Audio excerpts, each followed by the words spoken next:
All right, hello everyone, and peace of Christ, all of you. I apologize being late because we have a very strong storm and we lost electricity twice. So I hope I will not lose it again. But in case we lost it, I will go live again. I hope so. Uh, we have a Muslim, Muhammadan, who made some comment, and we are going to answer those comments. And I encourage always the Muslims to do better work and to try their best to answer me or to refute me, whatever you want to call it. We have a guy here, a Muslim Abdul. He called himself Tom Christ, and I don't know what he don't call himself Tom Muhammad. Uh, Look what he said.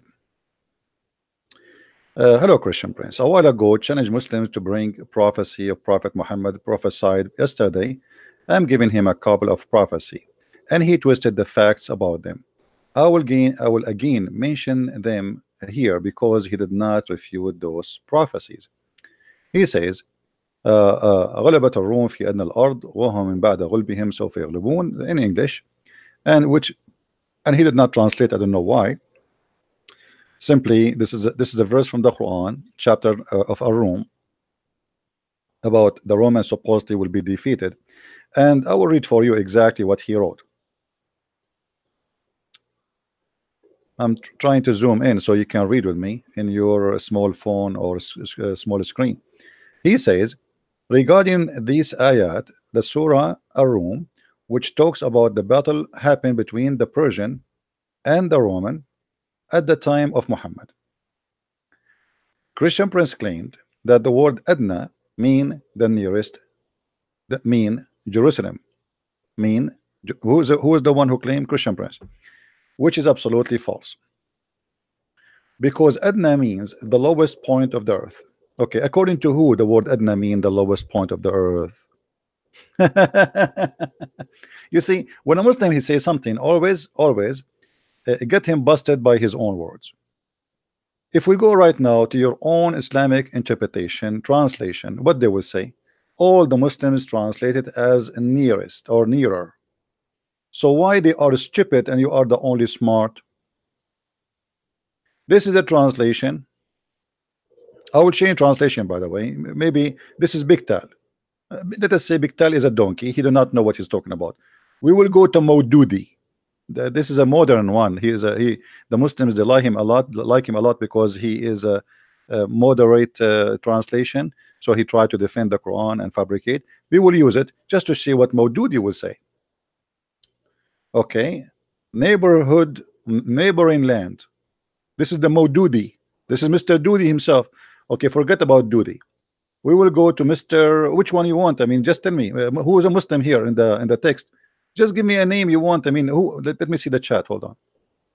Hey Muslims, what translation like me to show you? What translation you like? If there's any Muslim here, what translation you like me to show you?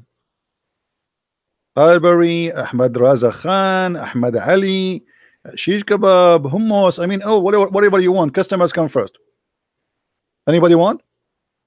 What is no translation, not interpretation. We are saying translation of the Quran yet. Muslims, what translation you like?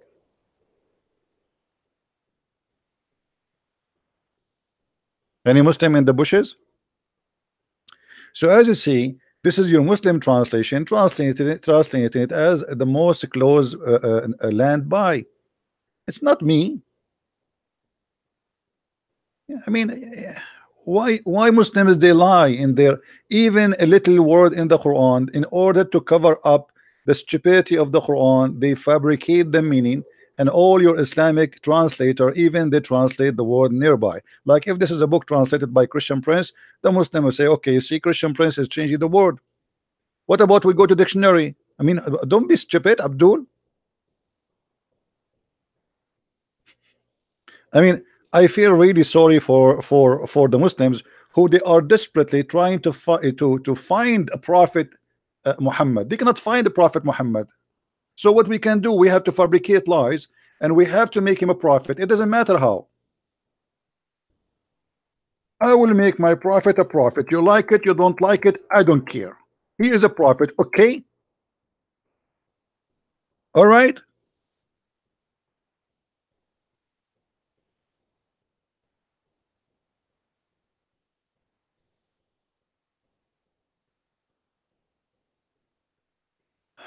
let us go here.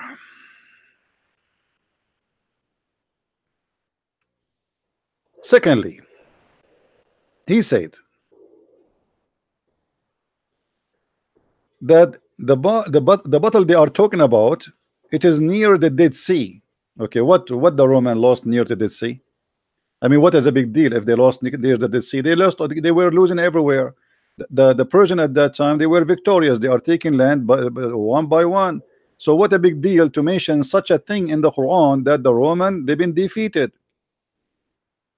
Can you show me what is the, if we go right now and we look at the list of what you are talking about, what is the city which is near the Dead Sea? Everybody knows that the Roman, the biggest loss they have is Jerusalem, and that was 614. Now, if Muhammad is a prophet, any prophecy he said about the Roman must be true. Any prophecy he said about the Roman must be true. So let us see if Muhammad really is a prophet as you trying to claim. Let us go and review some of the prophecies about your prophet about the Roman. If Muhammad lie in one of them, he is a liar. As simple as that. And look here, we discover a mistake in the Quran. The verse in Arabic, it says, in the Quran it says Alif Lam Ghulibat Rum, which means the Rum been defeated. Guess what? In the Hadith it says Ghalabat Rum, which means the Rum were victorious. In case you do not know, the Quran written without dots, without what we call tashkil. If you notice those things in the top of the words, let us zoom in. I'm zooming in so you can see. Let me line it up for you. Those things all is additional to the Quran. The Quran was not like this. There's no such a thing. So those things you see in the top here, those dots, like this dot here, and this sign, and this sign, and this sign, and those two dots here, and this sign, and this sign, shadda, and dhamma, and all of those are not in the Quran. So it was a plain book with no addition. There's no dots, there's nothing. So it's very hard to understand really what it says.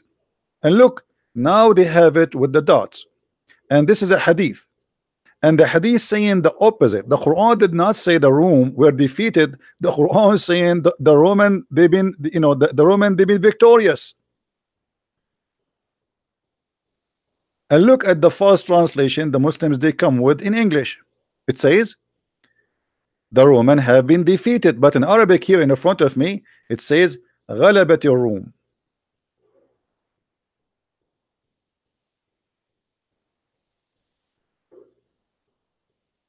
And again the translation repeated for the same sentence here, غلبت الروم, not غلبت الروم. And here it says the Roman, they became victorious. This is what it says. So let us go and read some hadith and laugh together at the false prophet who he claimed to be a prophet.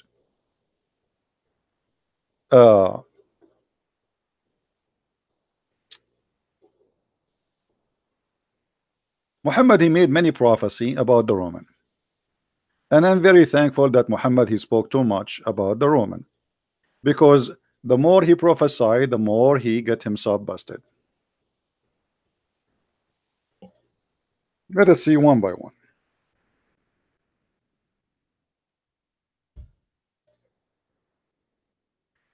Muhammad, he claimed that the judgment day will not come until the Roman are the majority of mankind. Do you see it, Abdul? Number one population in the world should be the Roman, according to your prophet. So the judgment day will not come until the Roman became the major population in the world. Do you see it? Your prophet got busted again.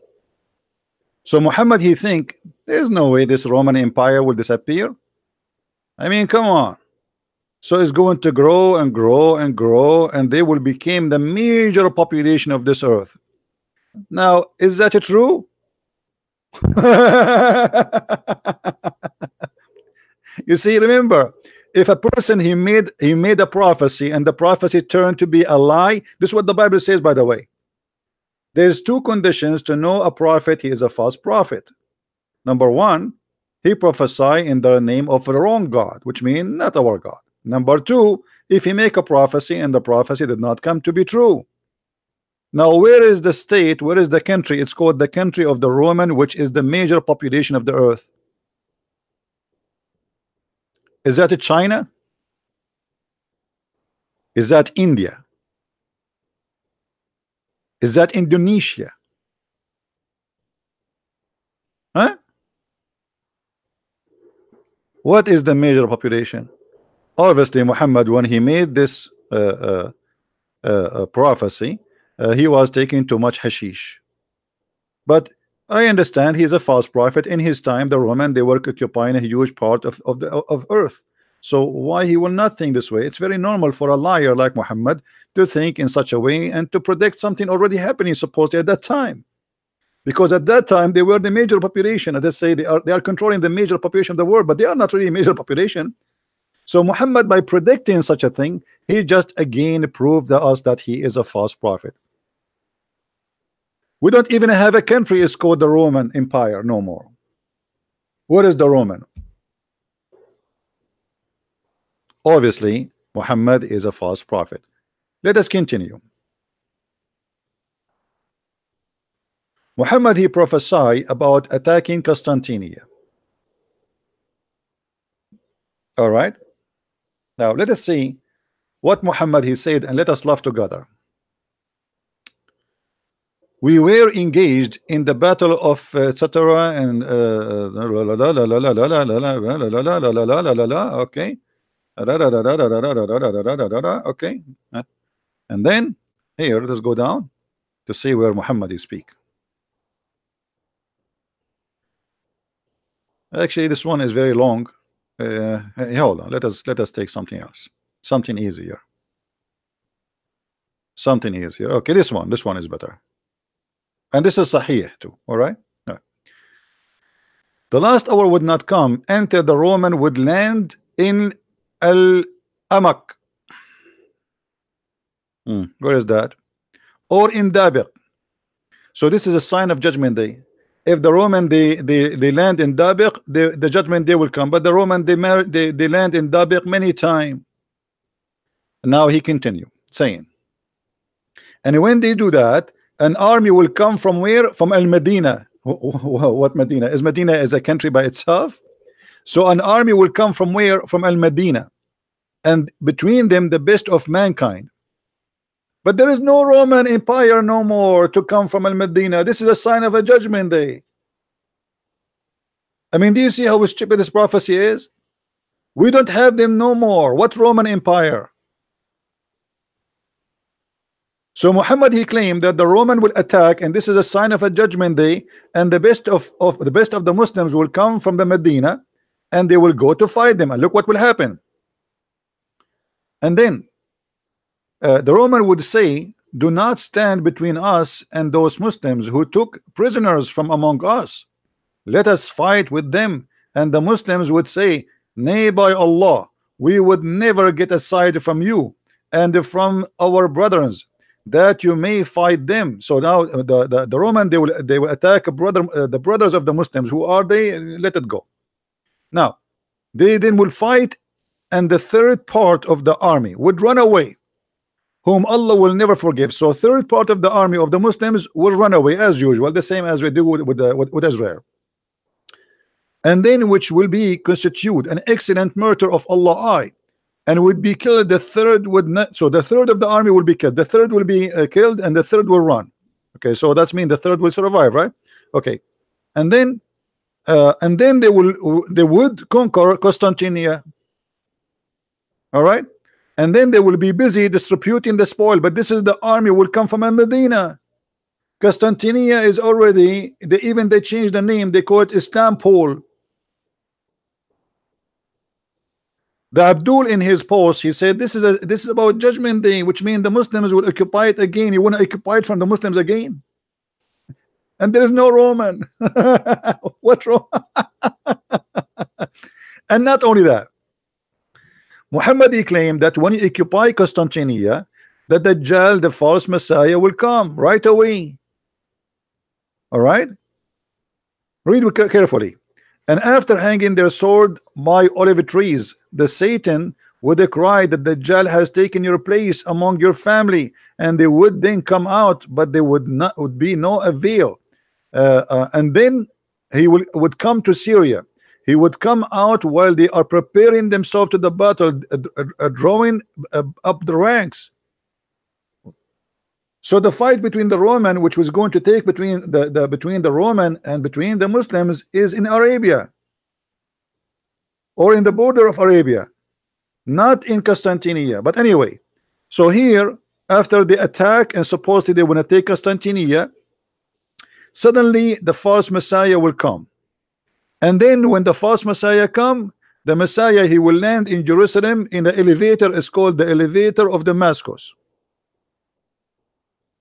Yeah, the Messiah here cannot land without elevator. All right, read carefully. The Dajjal has taken your place among your family and would come out and would be a veil, and they would come to Syria, and he would come out while they would be still preparing themselves to the battle, drawing up the rank. Certainly the time of a prayer shall come, and then Jesus, peace upon him, son of Mary, would descend to them, land on them. When the enemy of Allah see him, he would disappear and he would dispose like salt. Glory to Jesus. Even Shaitan, when he sees Jesus, he disposed like salt. But when Shaitan see Muhammad, he jump in his shoulder, as the hadith says. So as you see, all of this is a fiction and stupid stories. There's no Roman no more, and they are not in Syria, and they are not in Constantinople, and they are not in Arabia, and this is a stupid story. Something else. Let us keep moving. Another hadith. We have more hadith to show.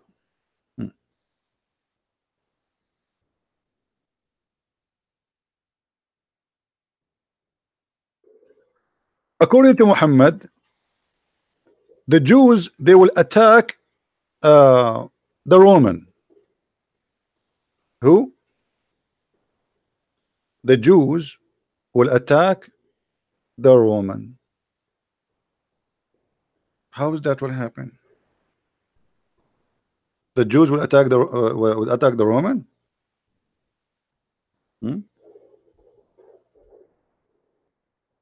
I'm trying to find the hadith.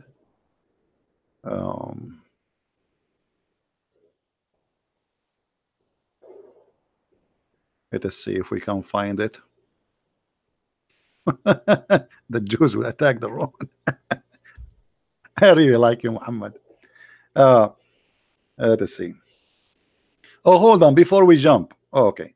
When the Muslims, when the Roman, they were victorious again. They were victorious according to the hadith here after the battle of Badr. But the battle of Badr was 624. So this is past the 10 years Muhammad he spoke about, or 9 years, sorry. 620 after 624. Read carefully with me. Abu Sa'ad narrated that the day of Badr, the Roman had victory over the Persian. So the believer pleased by that. Okay. So now we got a date from the Muslims saying that the Roman, they were victorious again by the fight of Badr, according to the Muslim, not according to me. Remember, on the day of Badr, the Roman had a victory over the Persian. So the believer were pleased. And by the way, why the believers were pleased?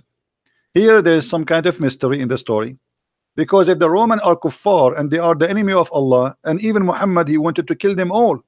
So why the Roman, if they are victorious, Muhammad and the Muslims are pleased? Any Muslim can answer that? Why will be pleased?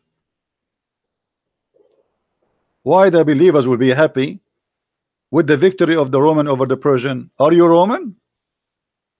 Is the God of the Roman is your God? Their God is Jesus. So why the Muslims are happy? Here simply Muhammad, at that moment Muhammad was trying to play Christian. Muhammad was a person, he's a refugee, whatever the word mean. When he is with the Jew, he is a Jew, like Obama. Obama, he go to Egypt, he make a speech, he quote the Quran, he's a Muslim. He go to Jerusalem, he wear the hat of the Jews, and he kiss the wall of the temple. He is a Jew, and even he put a paper in the wall. He go and sit with the atheist, he's an atheist. He go to the church, he's a Christian. That is Muhammad. Otherwise, you explain to me why Muhammad will be, and the people of Muhammad will be pleased by the Roman victory, when just a few years after Muhammad, he attacked them himself. First attack, he could not make it. Then after he died, actually, the Muslims were able to penetrate through the Roman land. Now,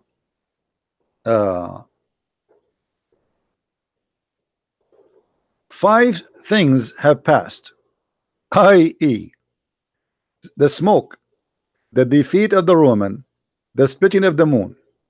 All right, the splitting of the moon, and read carefully with me.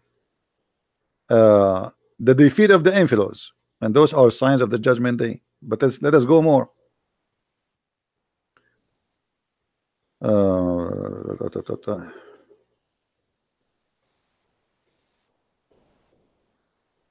The Roman will enter Syria and stay for 40 days, and no place will be saved from them but Damascus and Oman.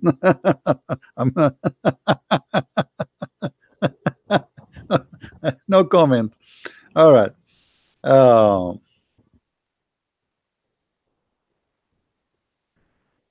Read carefully with me here.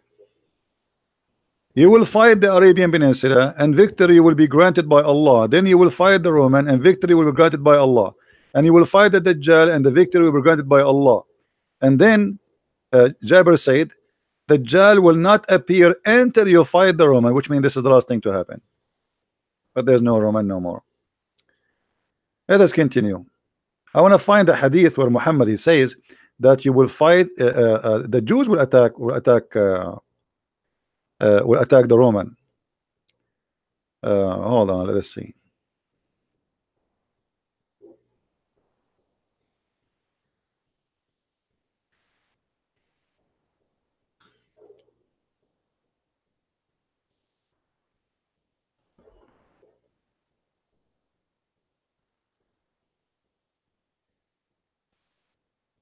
Let us see.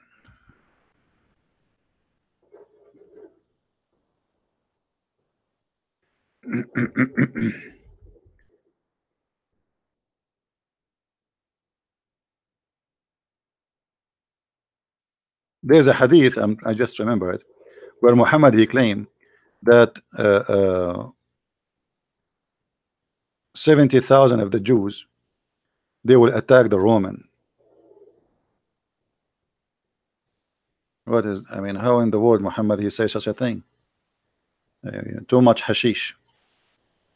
Let us see. And as you see, Muhammad, he is stuck with the number 70,000. Everything is 70,000. 70 virgins, 70, you know, 70,000 angels, 70,000 people will enter the heaven without his, like a judgment. As you see. Let us see. I'm trying to find it.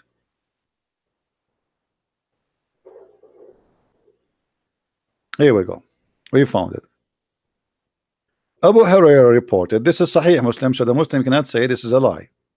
All right, this is Sahih. This is Sahih Muslim, as you see, and let us go down to the reference. Sahih Muslim 2920a. Now remember, numbers of the Muslims translation have nothing to do with real numbers. Just to take that into consideration. You have heard about the city, one side which on the land and the other one in the sea. Obviously Constantinople. They said, Allah Messenger, yes, he said, thereupon the last hour would not come unless 70,000 person from Beni Ishaq, the Jews, the son of Isaac, they will attack it.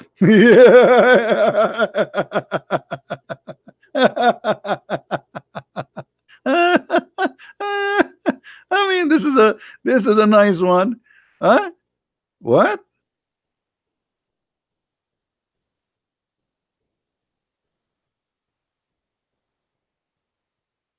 Bani Ishaq? And who is Bani Ishaq? And by the way, those Bani Ishaq, they will say Allah is a great.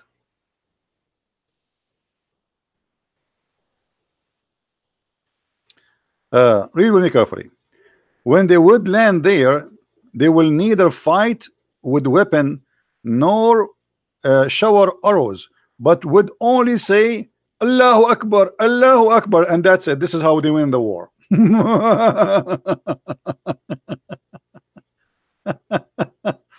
All right.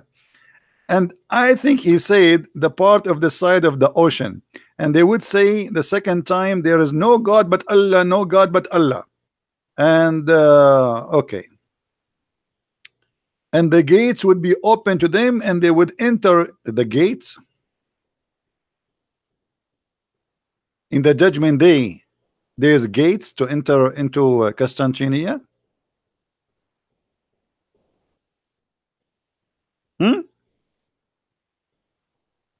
If there is any Abdul in the bushes. So we are talking about judgment day, maybe thousands of years from now. The gates will open. What is that?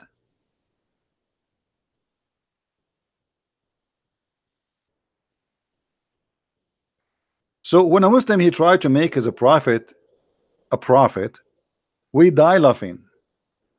This is a joke. Especially when you're a prophet, he says that the judgment day will not come until the Roman are the majority of mankind. That alone is the biggest lie ever. Right? There's a sheikh he want to call me. He can text in Skype. He can text any one of you, sorry, in Facebook, and confirm to me that he is a sheikh, and then I will call him. Most of them, they are kids. So do you see how we got Muhammad busted? Muhammad, if he is a prophet, he should not lie once. But Muhammad always he lie. When you say that judgment day will not come, but the Roman will be the majority of mankind, that's a big fat lie. And obviously this is not true.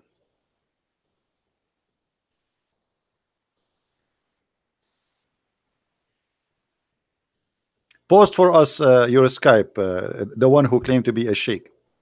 Sorry, post for us your Facebook. Post in your Facebook first that I changed to Christian Prince now, immediately, and post your Skype there, and post the link for us, and I will click in it. I will go there to your Skype, or so to your Facebook, sorry, or the admins will check that, and if you are really who you claim, we will call you immediately. So let us make it clear. A liar is a liar. If you lie once out of 10, you are a liar. If you lie twice out of 10, you are a liar. If you lie 10 out of 10, you are a liar. And Muhammad, he lied 20 out of 10. Name for me one thing Muhammad he said of all those things is not a lie.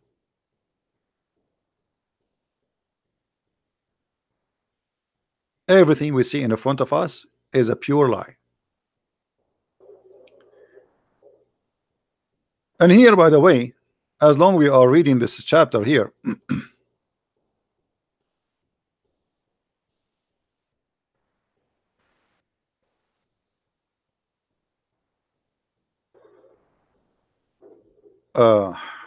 you will see the Muslim how they fabricate translation in order to cover up the stupidity of the author of the Quran.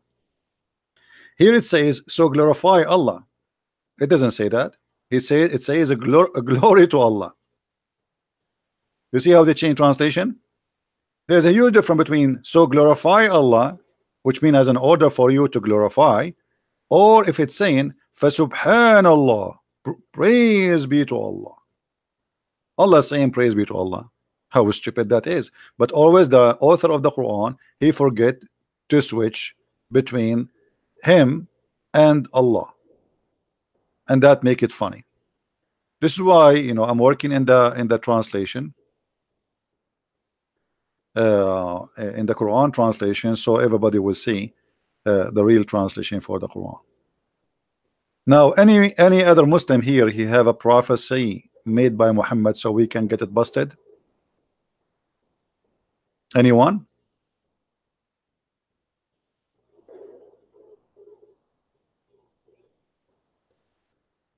Anyone?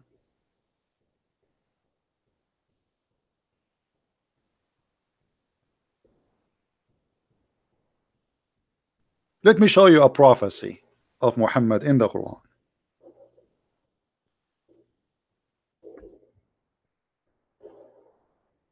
You know, the Muslims, they say uh,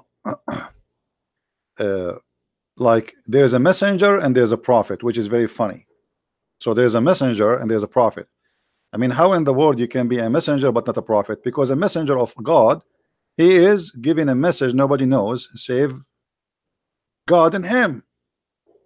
So this is a prophecy, you idiot. When you say to people, if you don't believe in God, judgment day will come, that's prophecy. So how you can be a messenger of God but yet you are not a prophet? Because the real prophet, by the way, is God himself, because the prophecy is coming from God. The prophet in earth is just a man who present, or let us say who delivered the prophecy to the people. So we call him a prophet, but the real reality is anyone who deliver a message from God, he is prophesying to the other people. Now, if we go and read the Quran and try to find something smart about Muhammad in this book, Muhammad prophesying in the Quran, like what? Muhammad is the only one knows that hail is coming down from mountains in heaven. How Muhammad he knew that unless he is a genius prophet?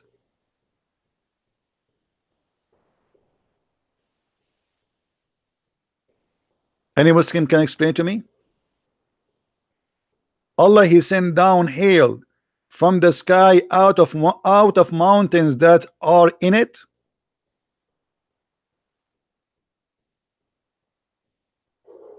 Muhammad he was sitting alone thinking how hail is made, shish kebab, falafel, hummus, and then he come to the idea there is mountains in the sky and Allah he break hails from there and he throw it at us. Do you see it, Muslims?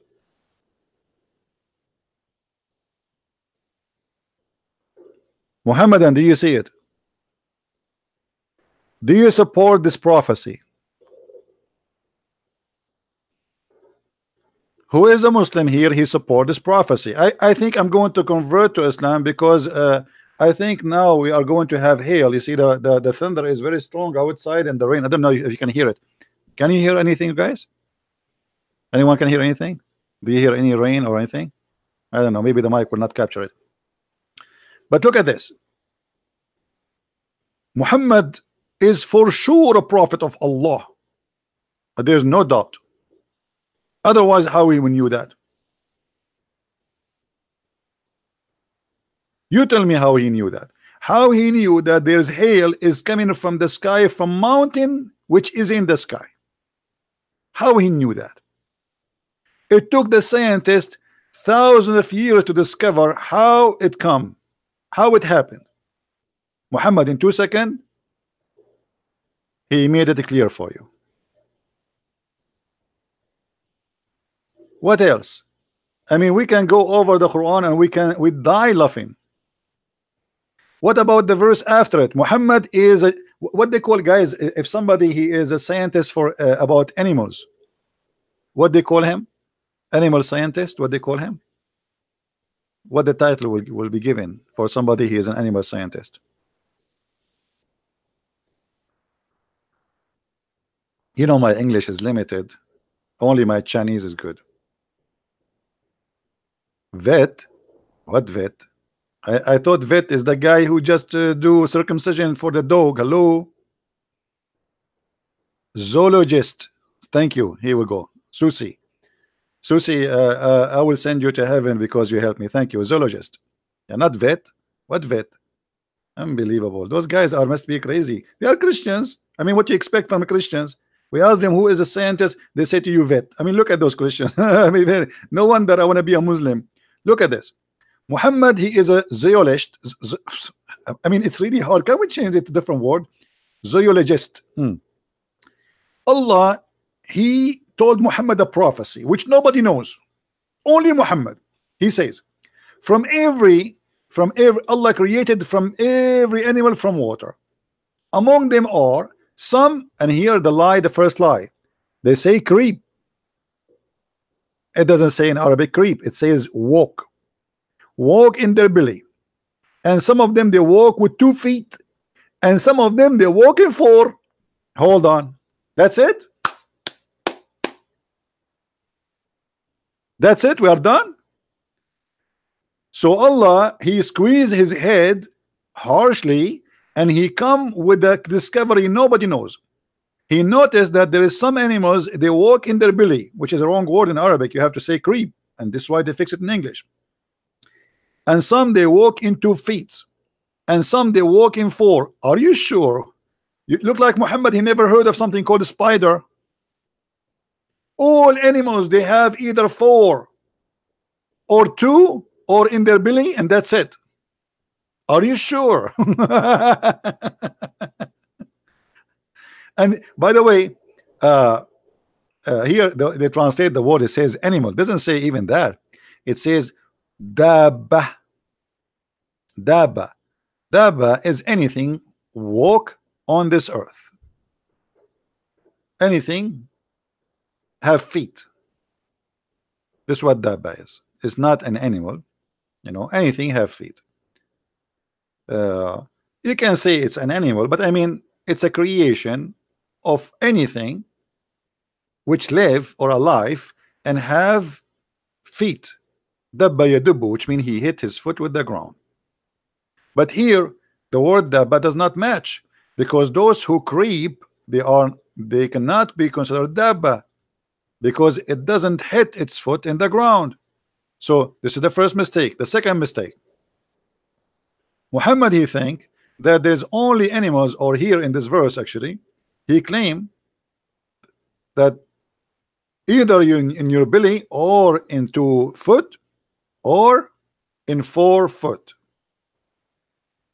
Is that right? Muslims, is that right?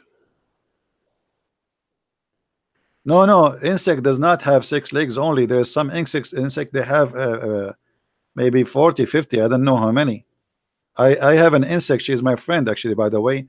Once I invited her for a dinner, and she was like, she came second day. I asked the insect, what made you so late? She said, CP, by the time I put my shoes on and I tie it up, 24 hours is gone. True story, by the way. Sahih al-Bukhari. So those insects are what? This is the insect I invited, by the way. This is why she was late. She was wearing her shoes, putting socks. I mean, come on. It's not easy, you know. So Muhammad, he claimed that those are just you know, there's only either 2 or 3 or 2 or 4. What about wings? The Muslims, the birds in Islam, how many wings they have?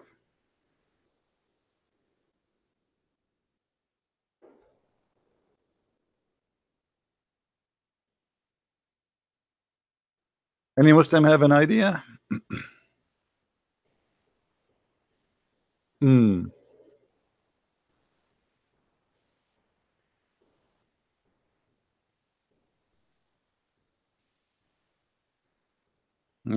Okay. I know where is the Muslims. Where is the Muslims?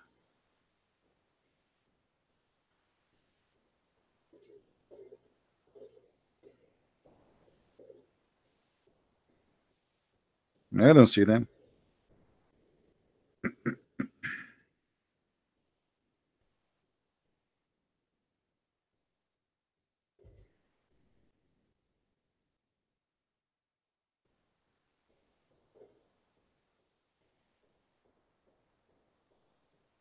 Any Abdul?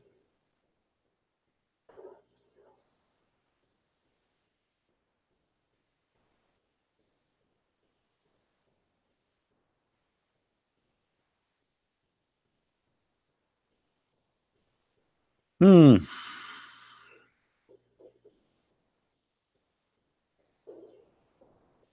I don't know. I'm really disappointed. I thought well, I will find some kind of resistance here. But I don't know. Like the Muslims are leaving Islam left and right, and nobody have an answer.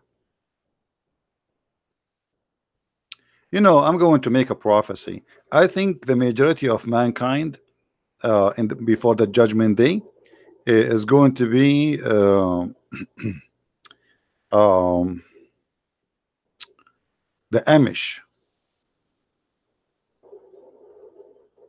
I mean, lie. I mean, who care? Lie as much as you want. Claim to be prophet. Who is going to live from those who are here until judgment day? I will be dead. They will be dead.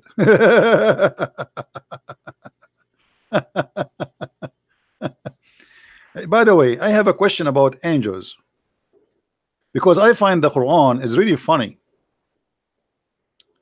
Uh, how many wings the angels they have in Islam? Muslims.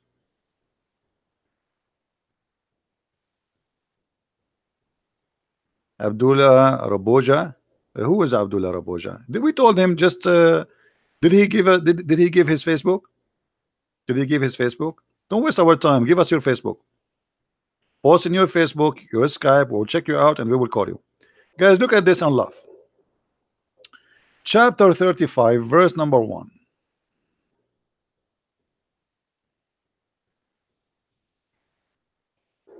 We appointeth the angels messengers having wings 2 and 3 and 4.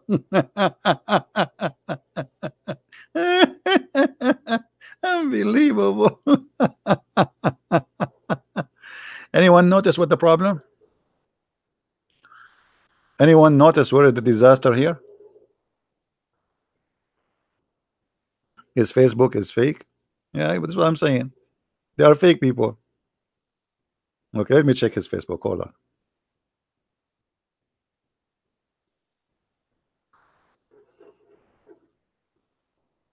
on. This guy he just created Facebook 2 days ago. Well, 1 minute ago.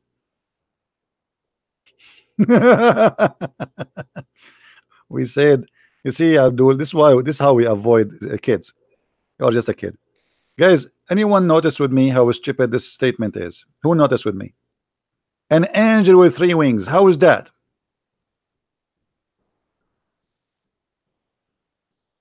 Any Muslim have an idea? We have angels with 3 wings. Wings. But this is not even the problem yet. There's a bigger problem. Anyone think with me. What is bigger problem than there's angels? They have 2 wings, 3 wings, and 4. Anyone notice what is the problem? There's bigger problem. Anyone?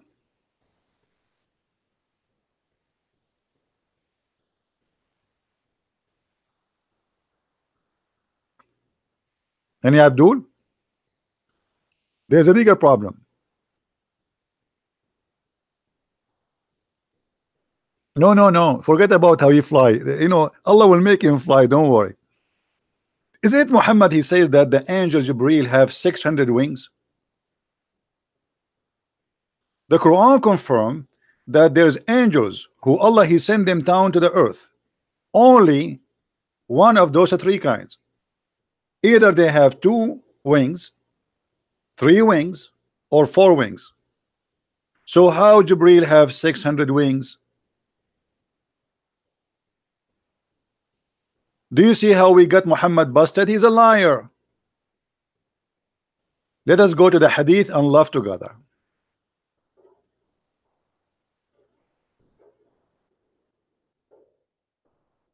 Guys, do you hear the thunder? If we lose electricity, we will lose broadcast. Let us see.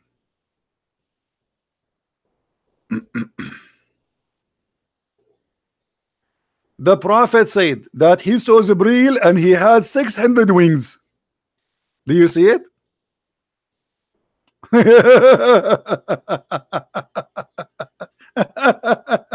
Unbelievable. 600 wings, brother. Prophet Muhammad, he said he saw Jibril and he has 600 wings, brother. So why the Quran says the angels are either 2 wings, 3 wings? And by the way, I have 3 wings. I have to be honest with you. And the other day I went to swim in the swimming pool where it's minus 30, and you know, they did not let me swim, not because it was so cold, but because they said you have wrong wings. I mean, your wing appear in the wrong location. Why it is there?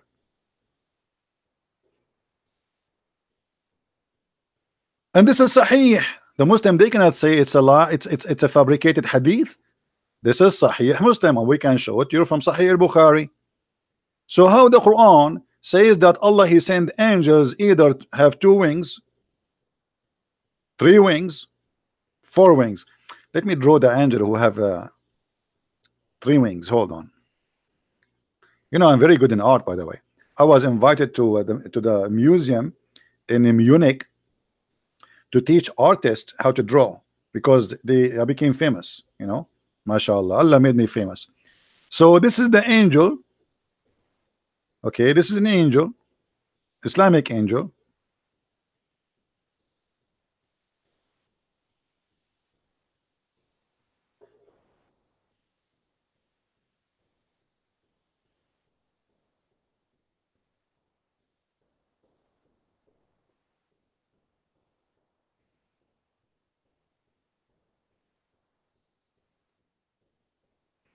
And now he have 3 wings.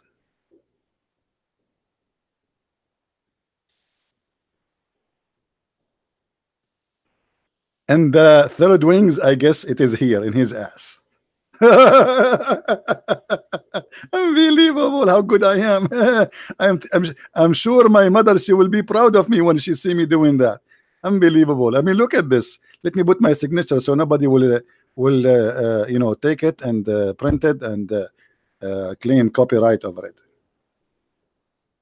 I will make my signature in Arabic, so you cannot steal it from me. Okay, here we go. Now it's secure and signature here. Okay, what is that? Even the word is not right. Okay, Alhamdulillah.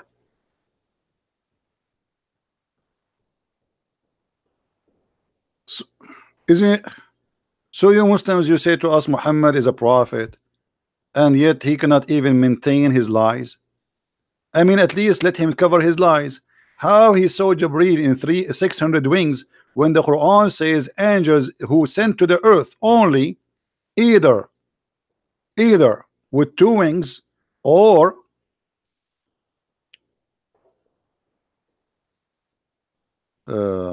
connected. I think Sahih Christian is trying to buy my draw, my paint for $3. Let us have an auction here. Muslims, how your prophet, he says that he saw Jibreel with 600 wings when the Quran says with the clear words, as you see, it's not my words, that all the angels who Allah he sent them down to the earth either have 2 or 3 or 4 wings. Who is a liar?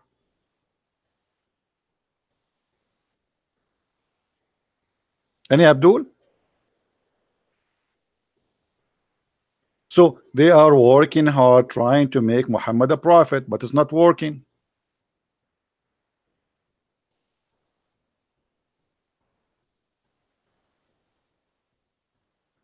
هناك شيخ وأنا أعلم أنه يستجمع الجن ويسميه الملائكة المسلمين. Any Abdul? You can answer in text if you want.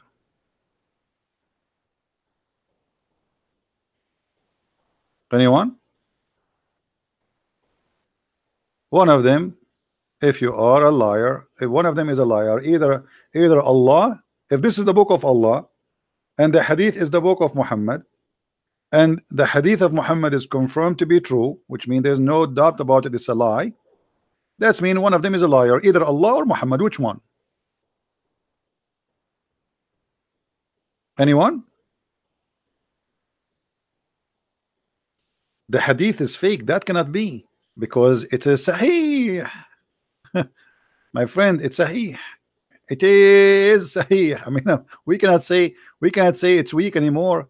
I mean, the game of weak and strong, we cannot use it, brother. We cannot. That's it. This is sahih. What we will do?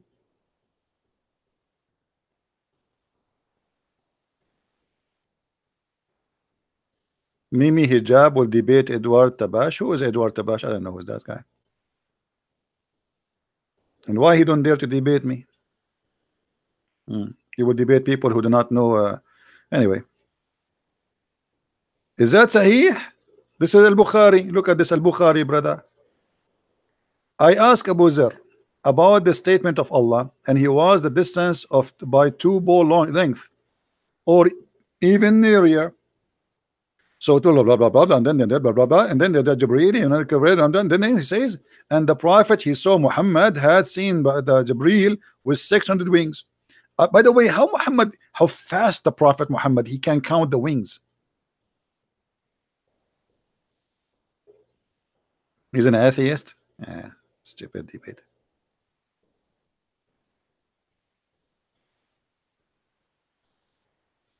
Any Abdul?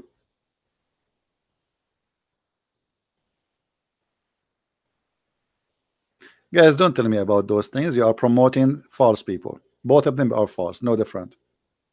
A Muslim is a false, an atheist is a false. So why you are promoting stupid? Two stupid are going to debate about their stupidity.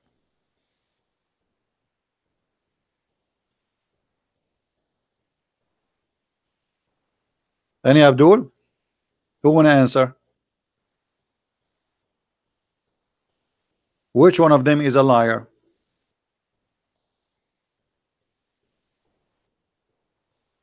Even, by the way, even Aisha, she said the prophet he saw Jibreel and he have 600 wings.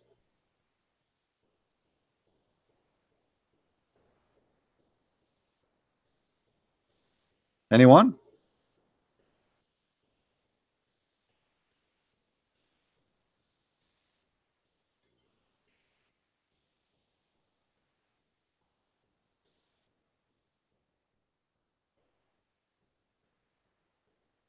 Who is a Muslim want to answer?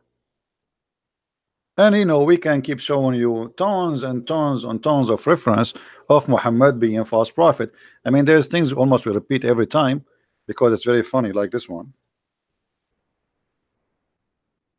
This is my favorite actually of the Prophet Muhammad. That's why since I did read this hadith, I stopped calling him Prophet Muhammad. I start calling him Dr. Muhammad.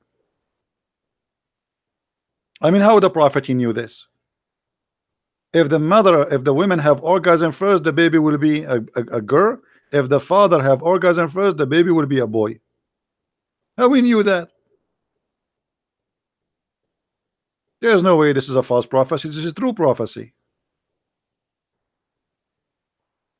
Huh? Dr. Muhammad, he is the best. No? Dr. Muhammad, he knew everything.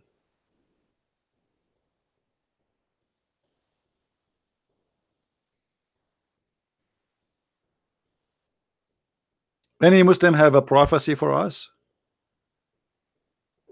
Any Muslim have a prophecy? He is willing to sacrifice the prophet and under the bulldozer.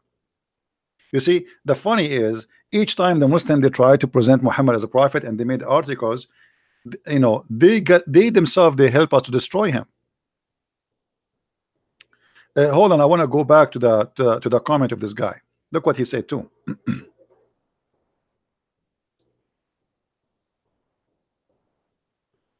The Prophet of Allah said, which one of the cities is going to be open first? He said Constantinia or Rumia. The prophet said the city of Hercules, which mean the Constantinia. Hold on. But Muhammad, he said that the sign of the judgment day is opening the Constantinia, not the opening of Rome.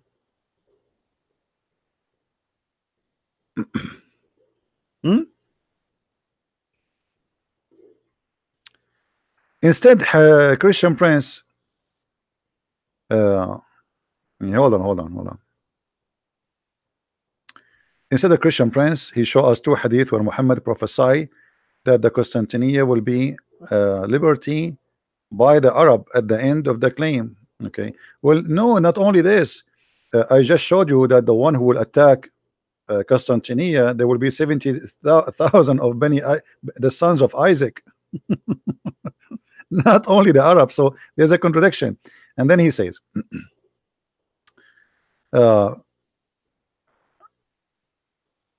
did not yet happen. And then he says, after the battle of Dabik, and they claim that the Arab did not conquer the city, but the Turk, and thus Muhammad is a liar. He mixed up the hadith and twisted the fact. Ask any Muslim scholar, he will tell you that the two hadith he mentioned did not happen yet. For sure did not happen yet. That's why we say your prophet is a false prophet.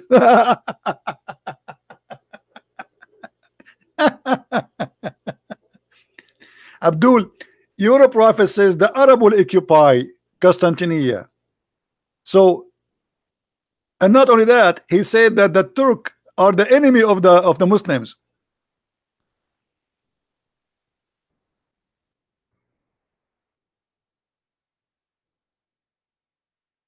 Read and laugh. Your prophet said, let the Ethiopian alone as long they left you alone, and let the Turk alone as long they left you alone. The Turk are not Muslims, and Muhammad never predicted they will be Muslims. And he claimed that judgment day will come and he will fight the Turk. So signs of the judgment day is fighting the Turkish. Do you see it, Abdul? This is Sahih Hadith. Read, Abda, brother. Read. Read, brother.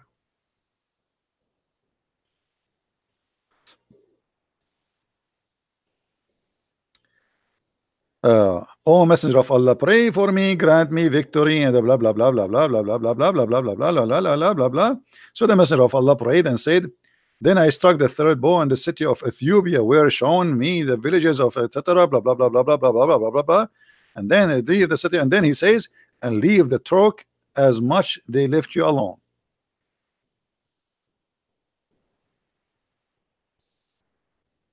Different hadith.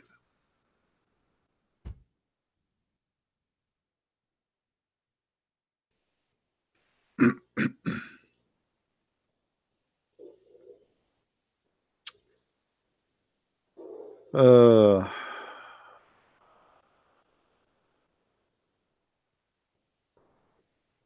trying to find the hadith about the Turkish. Hold on.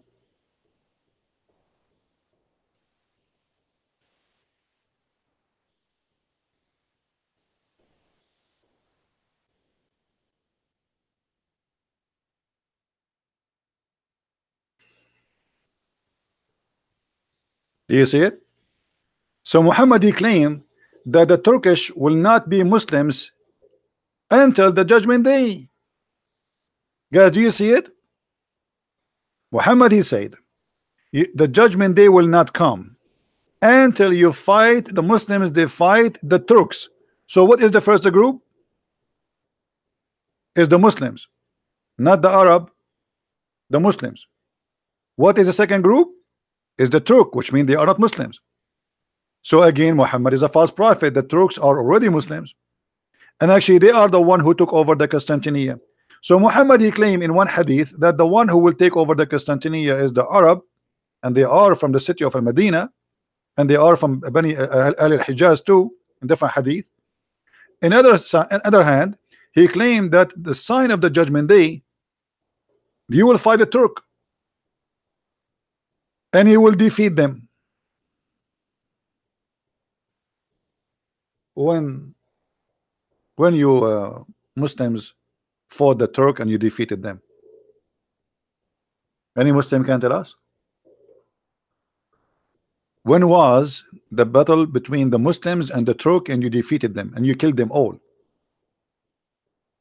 And why your prophet think that the Turk, they will never enter into Islam? I heard Allah Messenger saying,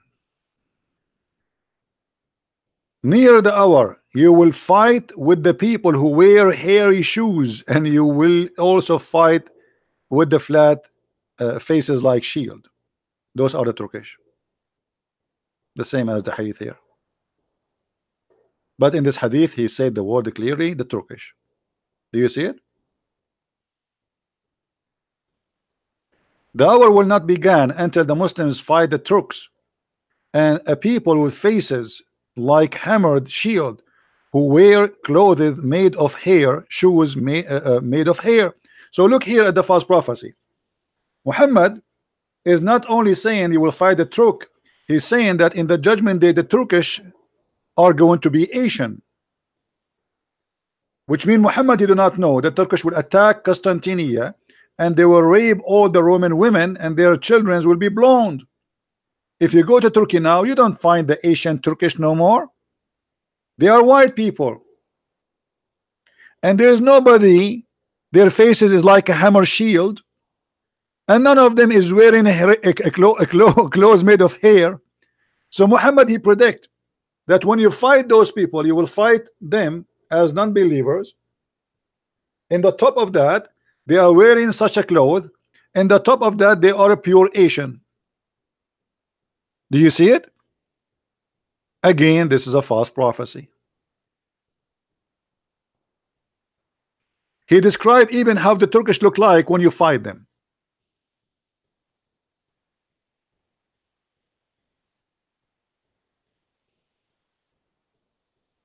Any Abdul?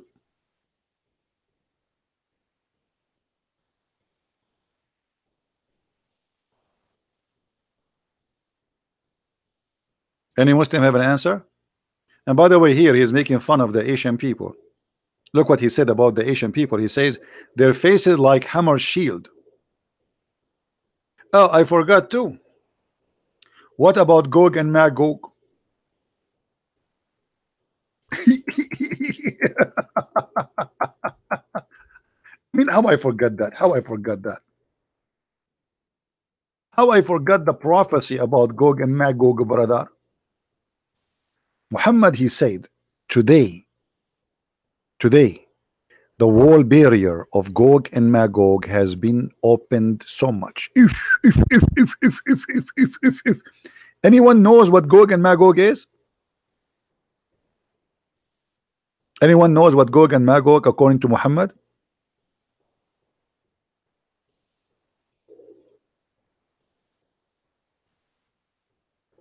The Muslim will use the bows and arrows and shield of Gog and Magog as firewood for 7 years.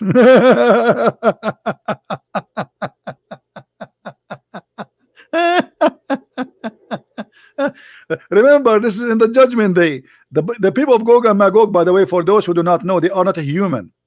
They are not a human. They are a special kind of a creature. We do not know what they are, but if you have my book, you will see that Muhammad, he claimed that you can sleep even inside their ear is so big. So when they want to sleep or they want to have sex with their wife, they go sleep inside their ear. Have you ever heard of somebody sleep inside his ear?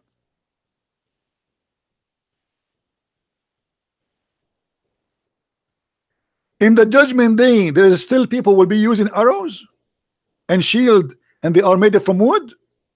This is in the judgment day. Look like your prophet, you did not hear about the Star War program of George Bush. You're a prophet, you did not hear that the Russian now, they have weapon, they can burn the earth 50-60 times. What would? This is judgment day, my friend.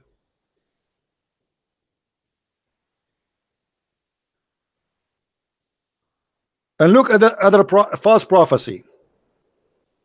Muhammad, he says There is no being worthy to worship except Allah. There is a destruction in store of for Arabia, for a turmoil which is at hand, which means Muhammad saying now the torture is coming. The people of Gog and Magog, they are coming. Allahu Akbar. They are in the corner. Look, read it. Do you see it? Muhammad, he predicted that they are there. And he says the barrier between Gog and Magog has opened so much. So he's warning the Arab, be careful, they are coming to you.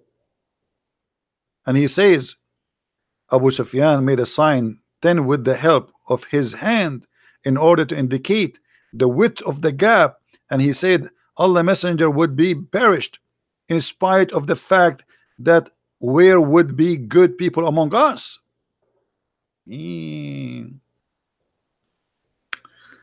All right.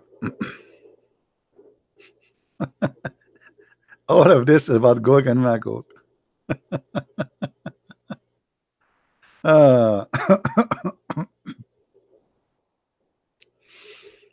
Okay. You see, all false prophecy. By the way, for those who do not know what Gog and Magog, the Quran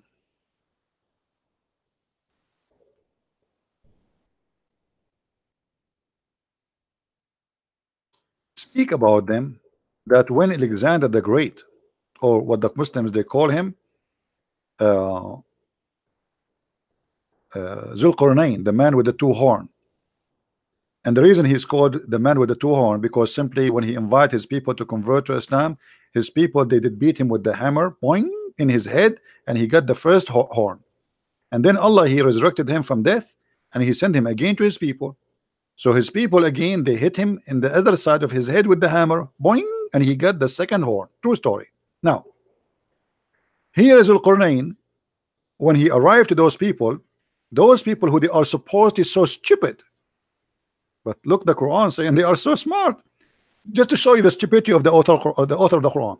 When he reached the place between the two barriers, he found between them people who could hardly understand the word. Now here they put if his language, that's a lie, because لا يكادون يفقهون قولا, which means they can't even speak. And then suddenly they say Zulqarnain, indeed Gog and Magog are causing a disaster in this land. Shall we pay you a tribute in the condition that you build a barrier between us and them, brother? Suddenly Zulqarnain became a contractor. I thought he is the one who conquered them. How somebody he conquered them, he is going to be hired by them. And now Zulqarnain, he said, okay, I will build for you a bridge between you and them. Muslims.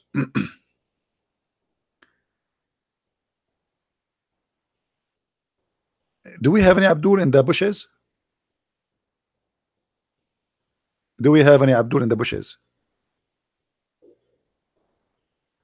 Let me show you how silly this story is. I have to draw some art, you know.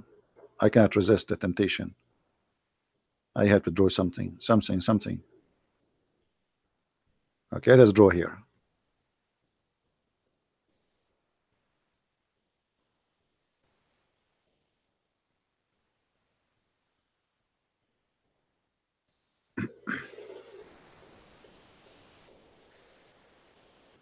If we draw here, let us say, according to the story, there is two hills or two mountains. One is here and one is here. And people of Gog and Magog, they are here. And those people are here. People. So Zulqarnain, he built a dam between them and between those people, so they cannot go through. And the dam is built from copper and iron. Copper and iron. Okay. According to Muhammad, The people of Gog and Magog, they cannot go through until the judgment day.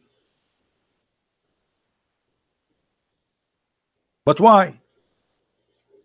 I mean, the only way for this to happen, if there is a fence and the earth is a flat, and the fence go all the way to the end of the earth, correct?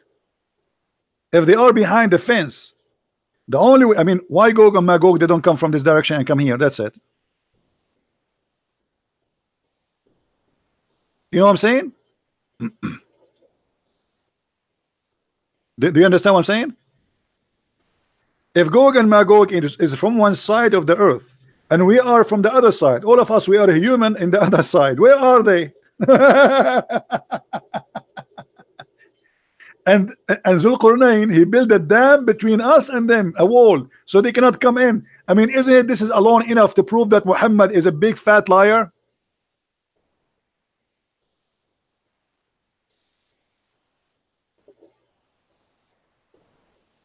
Isn't it enough to prove that this is, or Muhammad is a scam? Where is Gog and Magog, which there is a dam between us and them, and they cannot penetrate it through? Huh? Let me find a picture. Maybe a picture will be more helpful. Hold on. Give me a second.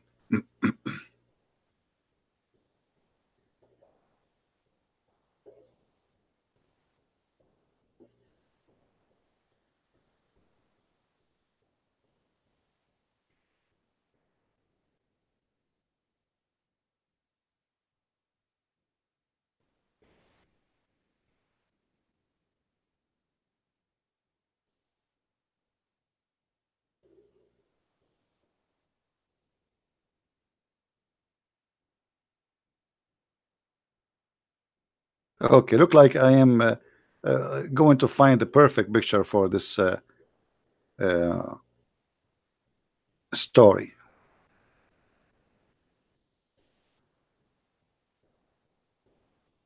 Okay, this one is perfect. Let us show it in the screen. So now we have two mountains, one in the right and one in the left. Forget about the river. Let us imagine this is just a land.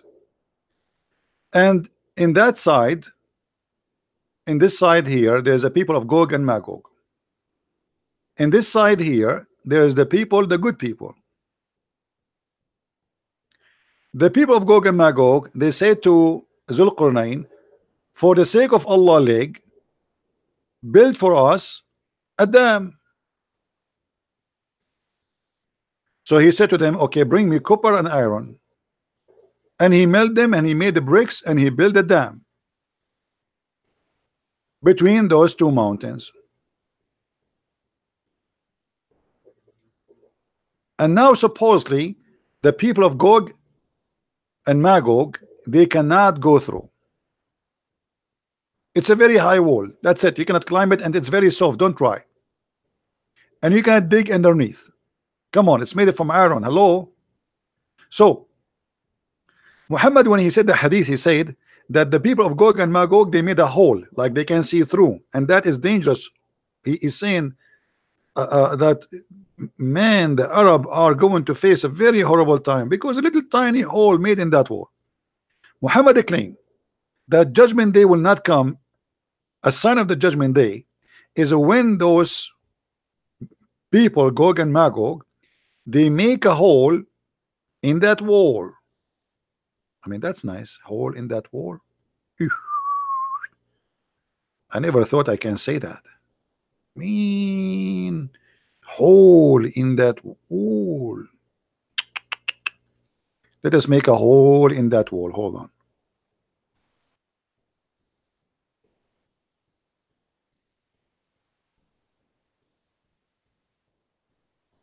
Yeah. So this is the wall, brother. And the wall is covered up by iron, brother, and copper. So they cannot go through. That's it. But the people of Gog and Magog, they are trying every day. And there's, by the way, there's a story told by Prophet Muhammad, and he never lied. Prophet Muhammad never lied. All of us, we knew that. He never lied. Anyone remember it? He says that the people of Gog and Magog, every day they dig in the wall. And then when they come in the second morning, they find that the digging is fixed by Allah. They dig, Allah fix it. They go to sleep, they come in the morning to continue working. They found the hole. Like, let us see, they make a hole here. Huh? Oh, no, hole. They are digging here. Oh, here. They make a hole here. Huh? But it's not enough for them to put their head yet. It's like enough, small. I mean, but they can see through, but they cannot go through it. And now they go to sleep.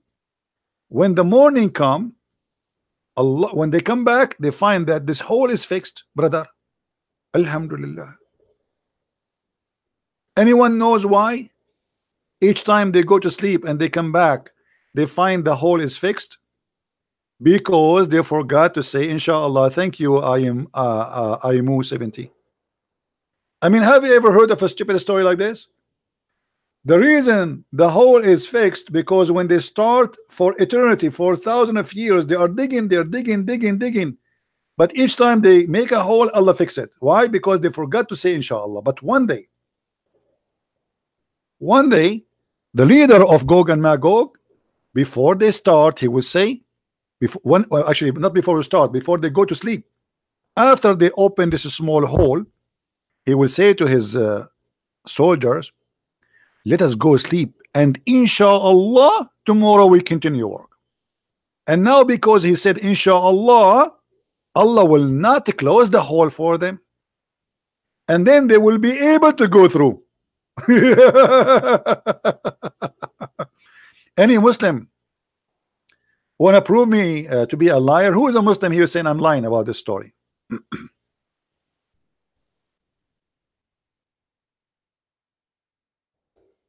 Huh? Who is a Muslim? And I hope it will not lose the power. This thunder is going crazy.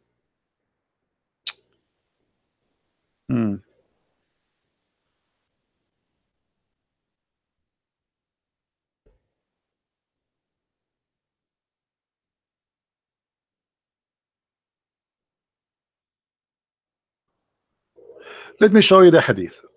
So the Muslim will not say I'm making things up.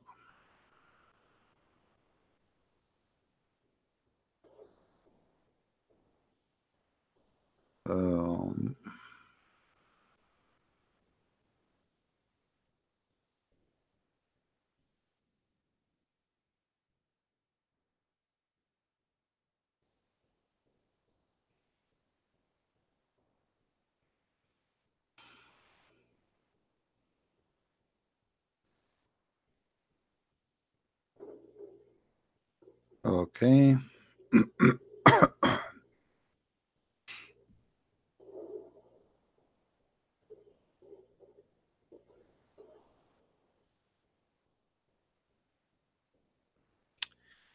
Let us see if we can find it in English.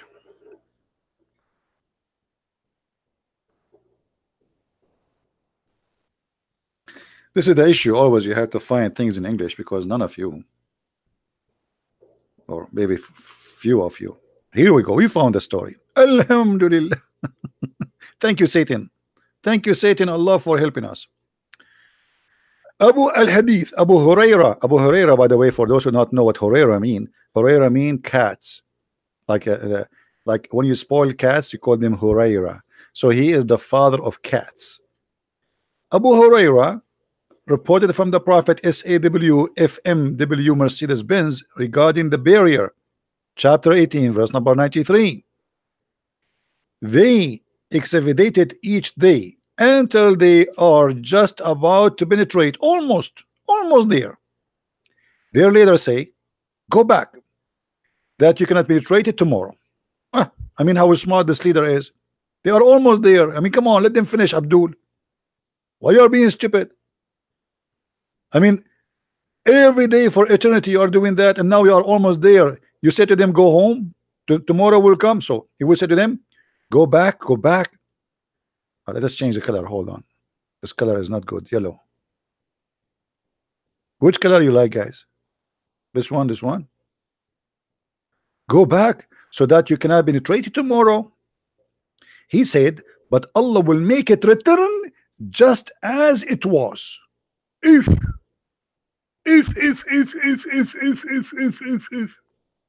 until their appointed time, which Allah mean He will keep doing that. They go, they dig every day, they go to sleep, they come back in the morning, they find it fixed. I mean, look at this horrible life. Those poor people of Gog and Magog, they're just gonna get out, and they dig every day since thousands of years ago. They go back to sleep, they wake up in the morning, it's fixed.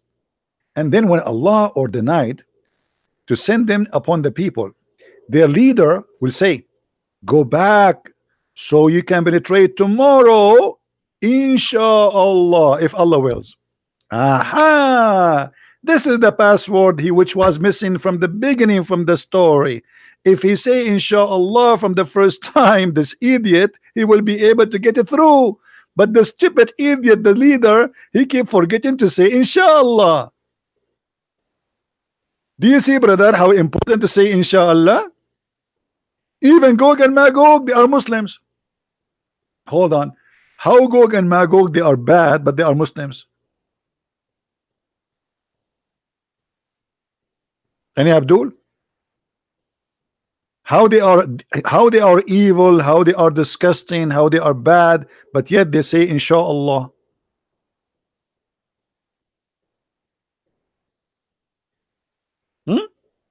Let it go, let it go.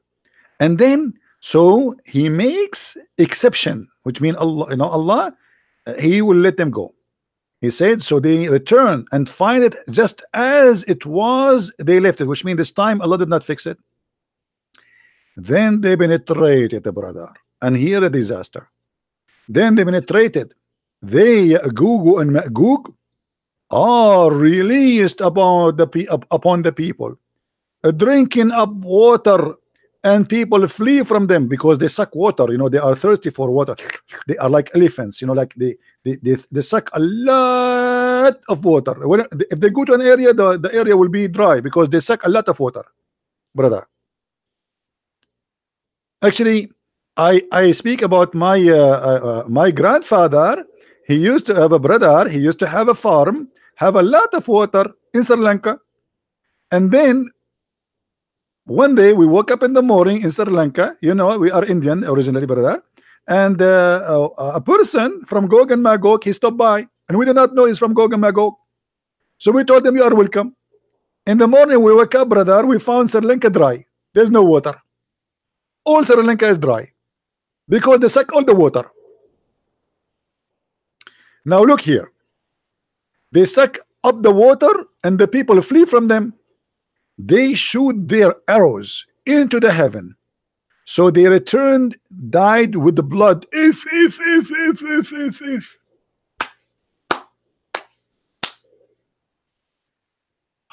What is that? The sky is bleeding?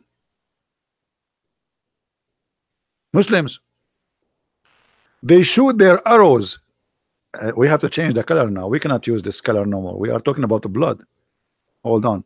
So they shoot their arrows, brother, at the heaven, and the arrows return died with the blood. And they say, currently, arrogantly, we vanquish this earth. Let us demoniate and the inhabitants of the heaven. Now they want to take the heaven too, so they finish the earth. Oof. So the whole earth, brother, is controlled by Gog and Magog.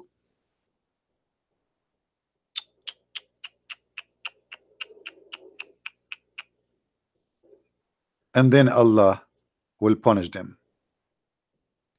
Allah will punish them, brother. Look what will happen. Allah will send upon them like missiles, attaching to the knob of their necks, destroying them. He said, by the one who is hand of the soul of the Prophet Muhammad, the beast of the earth will become very fat and bloated with milk from their flesh. Anyone knows what is the beast of the earth Muhammad is talking about? Anyone knows? Who knows what beast we are talking about?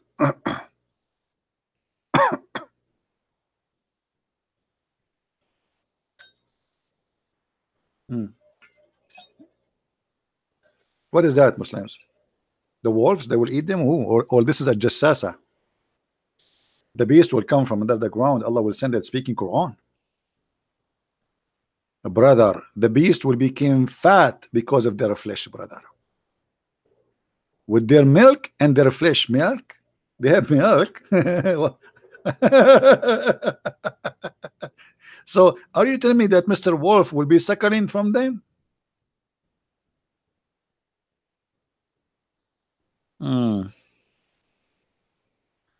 I see. Any Abdul? Any Abdul? I mean, still you Muslim, you want to say to us that Muhammad is a prophet of God? We have the satellite, they cover every inch in this earth, and nobody found your damn dam.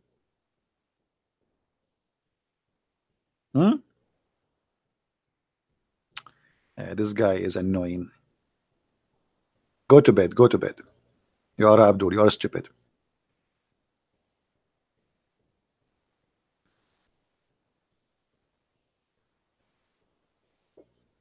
Huh? Where we can find Gog and Magog? So obviously everything we say to prove that Muhammad not only a false prophet, this guy is an idiot. He is ignorant. He is full of it. Fairy tale stories, stupid stories, and he makes stories, and he is copying legions of people before him, and he is making it as if it's true. And by the way, this is not only in the hadith, this is in the Quran.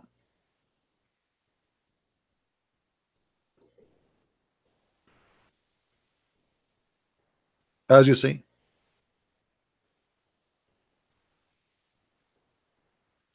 And here it says how he made the dam. So he brought the pieces of iron, and he he make it fire, and then he bring a Milton copper, and he pure in it, and he made blocks, and he built the wall. Here we go. Trump, you want to build the wall?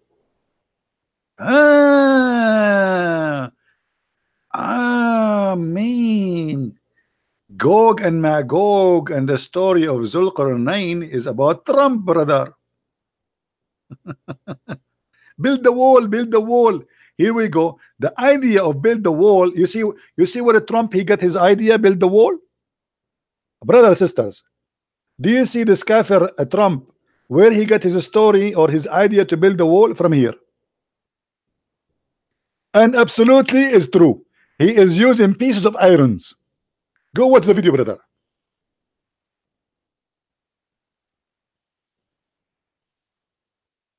I mean, how you can deny? How you can deny? You cannot deny it.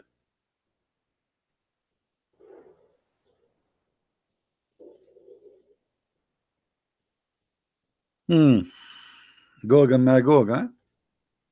Muslim, did you find where is Gog and Magog are located? Brother?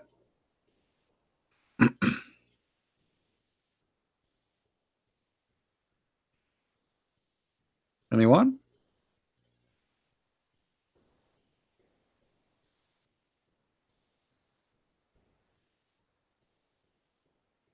Any Abdul?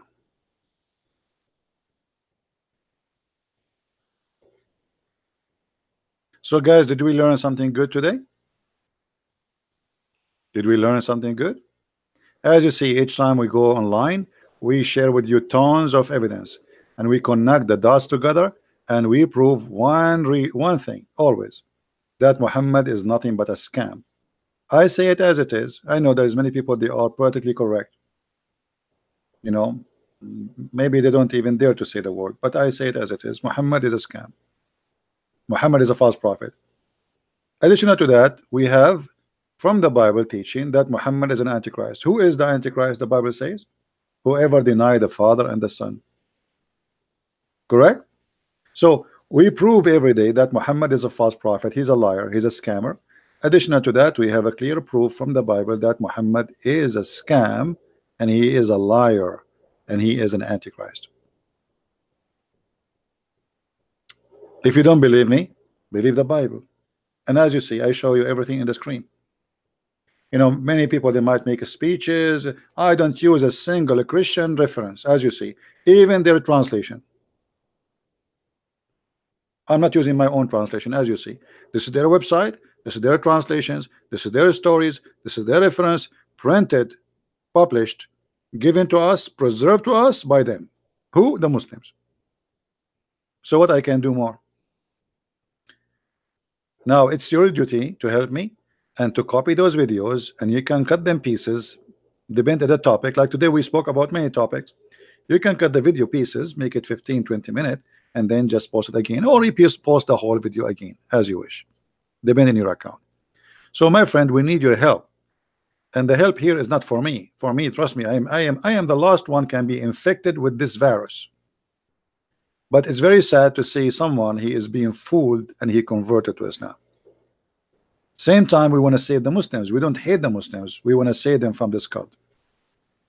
A Muslim, he watched this video and he have a, you know, he want to be honest with himself. He will not stay a Muslim. Muhammad was a part of Jewish descendant. Who said that to you? No, this is false. This is false. First of all, actually, we do not even know who's Muhammad. There is no proof of whatsoever of the existence of a person. His name is Muhammad. Who is Muhammad?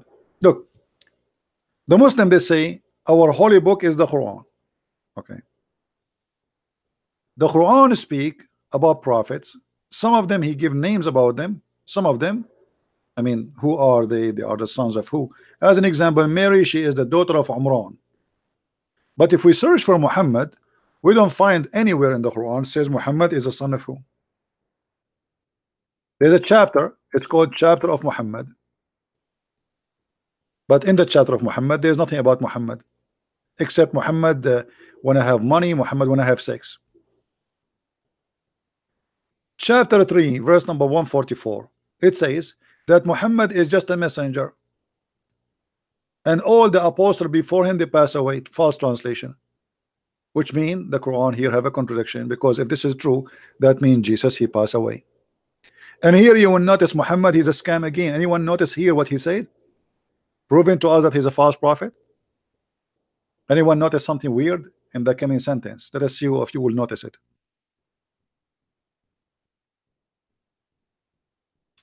Who noticed with me? There is something very bad, stupid in this verse.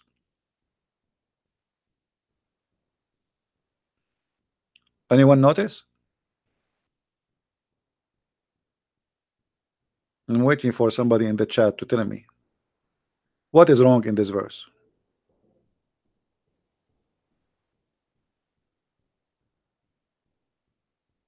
Dies or slain. Thank you, Phil.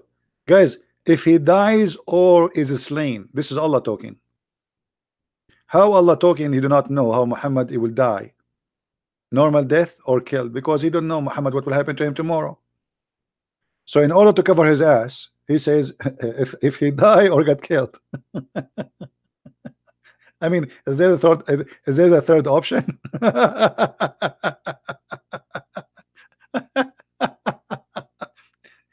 Why Muhammad don't prophesy how he will die? However, Muhammad, by the way, he prophesied how he will die. Anyone knows how? Anyone knows? But in the wrong way. He got himself busted. Who remember?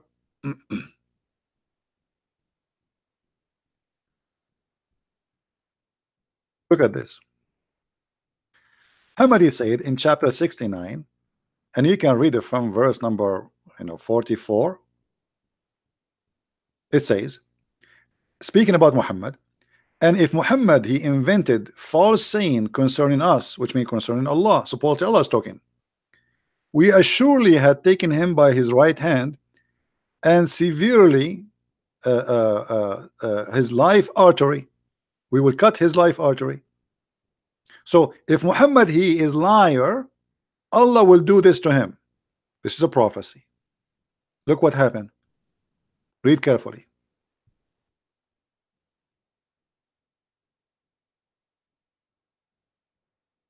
This is exactly how Muhammad died.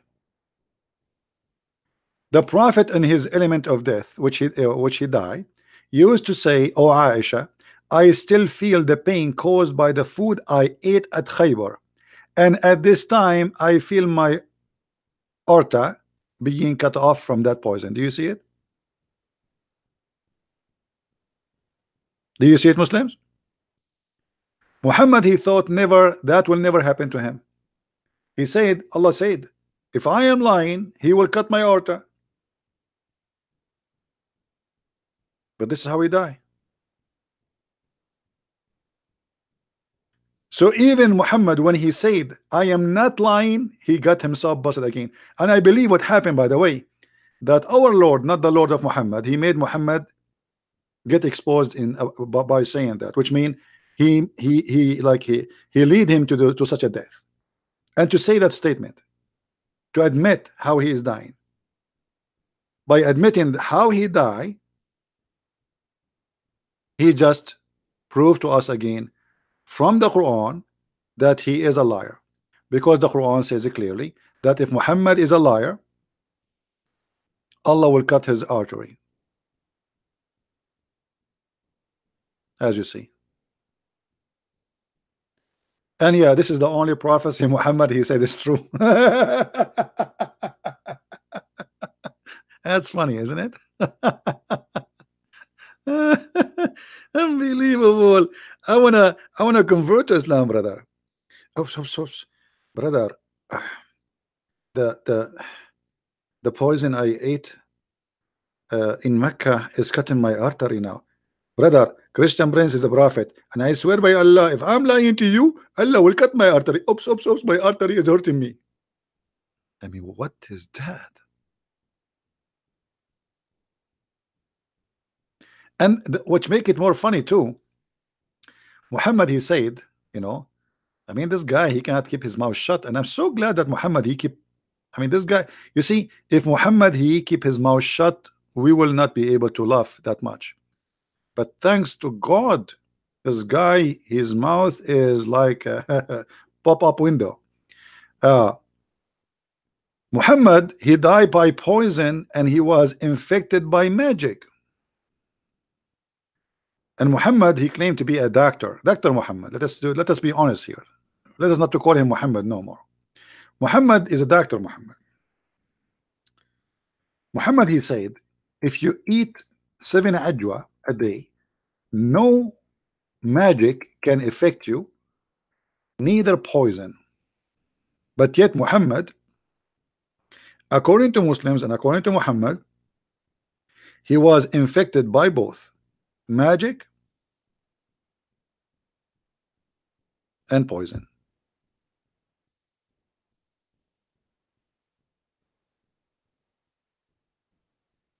Any Abdul?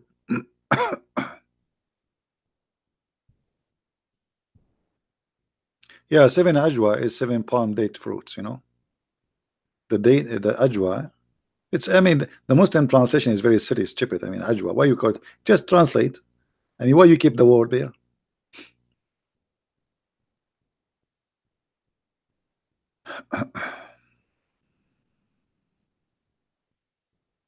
Yeah, we welcome Abdul to debate us, my friend, but at the end of the day, we want people who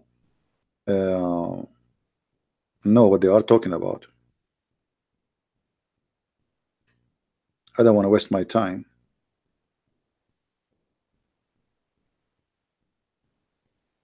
With kids. You see, always for years I open my sky for anyone to call me, correct? And you are my witness. But enough is enough. I mean, we made our point. We want people who claim to be scholars. And I mean, if you notice when you debate a kid, it's harder than debating someone he is educated, like a sheikh, about Islam, because that one will be responsible for what he say. But a kid, he can say whatever he want. I mean, he can lie as much he want, he can play games. I mean, it's a kid. So for me, it's not worth it. I know that many of you want to maybe have fun, you want to laugh, but for me, it's not fun, really. Yeah, we want to make you laugh at the Sheikh. That is worth it. Do you remember the debate with this guy? What his name? Sheikh Abdul Wadud. This is a Sheikh. Go and watch it and see what happened. You will cry laughing. Why 686 is important to Muslims? They are not important to Muslims. Those are fabrications. Those numbers all is fabrication, my friend. I mean, look at the disaster we have here. But because they are bankrupt, they fabricate things. You know, prediction, the miracle of number 17, there's 19. I mean, all of this is false.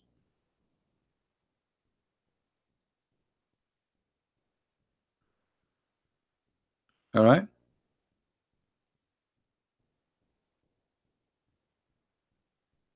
I mean, look at the stupidity in front of us, and then they try to find like Shabir Ali. He says, if you look at the number 19, brother, and I got them busted easy. If you have my book, The Deception of Allah, Quran and Science, you will see how I got them busted easy.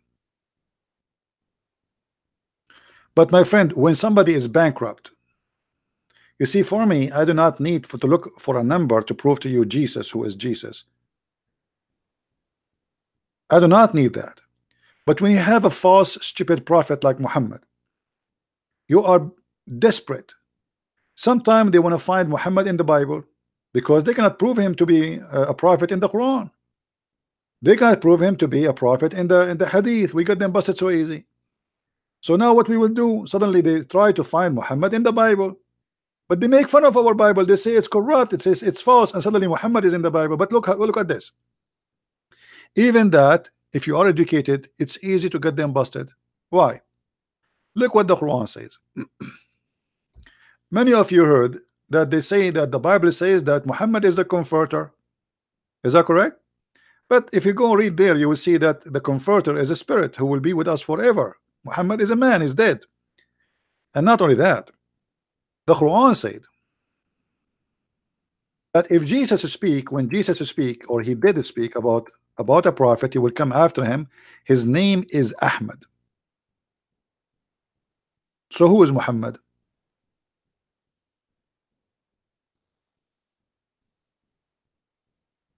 Do you see it? So if the Muslims, they can find something about Jesus speaking about their prophet, it should be Ahmad, not Muhammad, and it should be Jesus saying that. But because they are desperately trying to make anything about their prophet.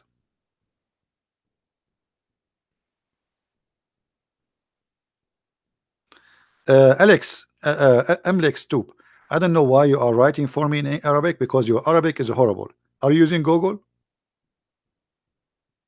I mean, how I can answer you with this Arabic? Just don't use Google. I don't understand a word of your question. You keep posting in Arabic. I have no idea what you are saying.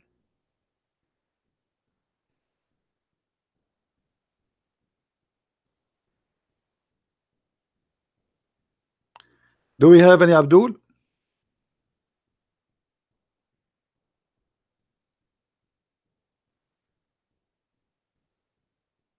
Any Abdul? Muslims claim that the water of Zamzam is a miracle. Well, you can go and search right now in the BBC investigation. They found that the Zamzam water is full of arsenic, which means it's a very poisoning water. Drinking a bottle of Zamzam is like smoking two bucks of cigarettes. After they published that, the Muslim, they put a lot of pressure in the BBC to take off and to apologize. Go and watch it in YouTube. And by the way, if the water of Zamzam is very good, why Muslims in the city of Mecca, they die so early? Guys, there's a video. I wish I can play it for you. An Egyptian scientist, supposedly, he is in TV. Hold on, let me try to find. I will not play it because you know they will claim copyright over it. Give me a second.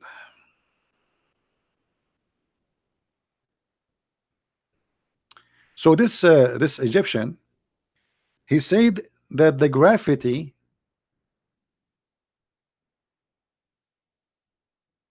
in Mecca is 0, which means if you go to Mecca, you have 0 weight. You will fly as if you are in the moon, brother. And not only that, he said that when the American brother, they went to the moon, they found an X-ray of light coming all the way from the Kaaba, brother, and going all the way to the house of Allah. And they published that in the internet for 17 days. Hold on. When the American, they went to the moon, is that 1969? There was no internet published for public at that time. They published it for 17 days. Okay, Muslims, now you have many satellites. Why you don't take a snapshot of the X-ray?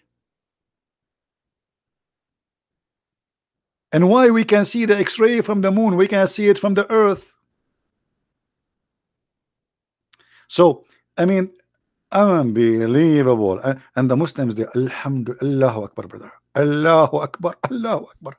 And the American brother, when they saw the X-ray, brother, is taken coming from the house of Allah, they publish it for 17 days in the internet, and then they hide it because they thought that a lot of people will convert to Islam if they see the scientific news.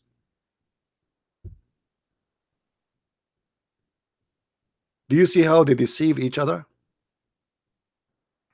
Search for this video and you can watch it and you can laugh. You can make a video about it if you want. I mean, if you are a person who have a channel, you like to make videos, you can make a video about them. Get them. I made a video about them long time ago. Lies after lies. This is how they can keep Islam alive, by fooling the fool.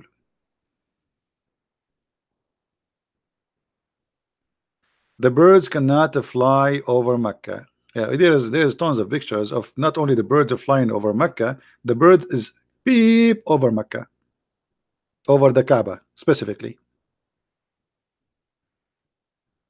And actually, I post a picture in my Facebook. If you go back to the Facebook, you will see the picture I posted. So when they say to you that there's no, all of this is garbage. I mean, even the Kaaba was destroyed many times. Al-Qurmuti, he destroyed the Kaaba and he took the black stone from the Kaaba and he was shouting to Allah, says he, Allah, where is your birds, the one who protect the Kaaba? Because remember, in the Quran, there's a chapter, it's called the chapter of the elephant. Alhamdulillah, the Quran is the book of the zoo. I mean, you feel like you are in the zoo book. Even the elephant have a chapter. What is the story about? The chapter of the elephant. That supposedly an army of elephant will come and destroy the Kaaba, brother. But Allah, he sent birds, F-16 birds, and they are carrying rocks made from burned clay, and they throw them at the head of the army and at the elephant, and they mash them like mashed potato. So why the Saudi are buying the F-16 of the American, and what, Allah will protect you. And then Al-Qurmuti, he came and he destroyed the Kaaba and he made the black stone his Pippo stone for more than 20 years. And he was shouting to Allah, where is your birds, liar? This is why in the time of Al-Qurmuti, a lot of Muslims left Islam. You see, Islam is dead, by the way. Islam died long time ago. The Islam you see today, or the flourishing of Islam, this is the oil money. This is the oil money. This is the business. You are a newspaper, you are TV stations, you want to make money, publish things, good things about Islam. Money will come like rain. If I am now a person who promote Islam, can you imagine how much donation I will collect? And instead of having a donation like the majority of people who donate is $1, $2, $5, rarely you will find somebody giving a good amount. But if I'm a Muslim promoting Islam, donation will come like rain. Look at Zakir Naik. Zakir Naik, he have TV stations covering the whole earth. Do you know how much money that need every month just to pay for satellite? All is from donation. Promote the devil, you will be sponsored immediately.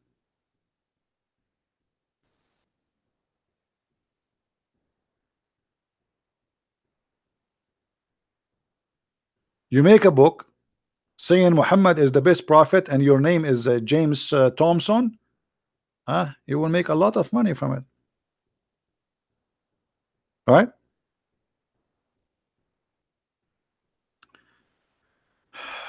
ISIS, they believe if they kill the women they will go to hell. That's not true. Muhammad himself, he killed women. That is a false statement. And ISIS, they killed a lot of women, same as Muhammad. So who told you that?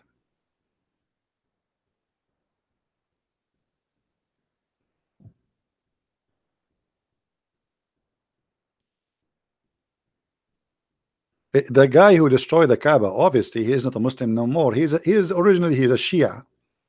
Al-Qurmuti, he is a Shia or from the Shia, but obviously he don't believe in Islam no more. And he was like a communist, like a person who believed that people should own the land and the rights, and nobody should own. There's no kings, there's no princes, there's etc. And you know, Islam is a stupid religion, and he destroyed the Kaaba. And then when the Muslims they wanted to have the black stone back, they have to bribe him. Allah could not get it back. They paid him money to get the black stone back.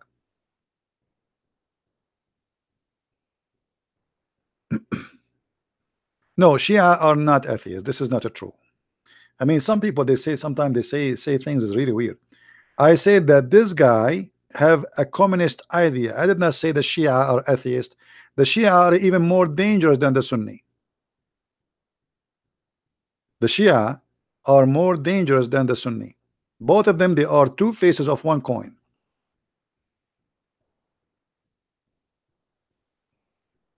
The Shia Iran right now, every morning they say death to America, death to Israel before they take their breakfast.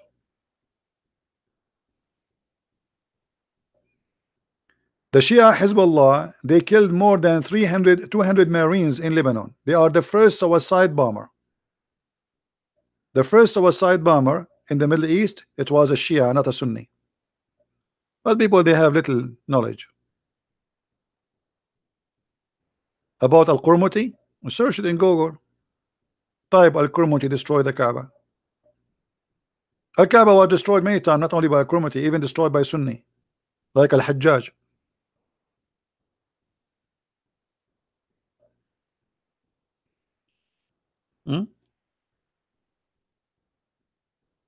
Yeah, the Shia are more dangerous because they play taqiyya more than the Sunni. The Shia in 99 words he say, only one of them is not a lie. Maybe there's a guy, his name Imam Tawhidi. You know Imam Tawhidi? This guy is a train of lies. This guy he don't talk, he lied. You know, because he's a Shia. He tried to present himself that he reject bad things in this is not Islam, brother. This is, you know, but the fact he is evil. Those are more dangerous than the one who say things as it is, because they can fool you. You know what I mean? And this is the point. He became popular, and now people they think, oh, this is the true Islam now. Many of the fool, they've been fooled. This is the whole point.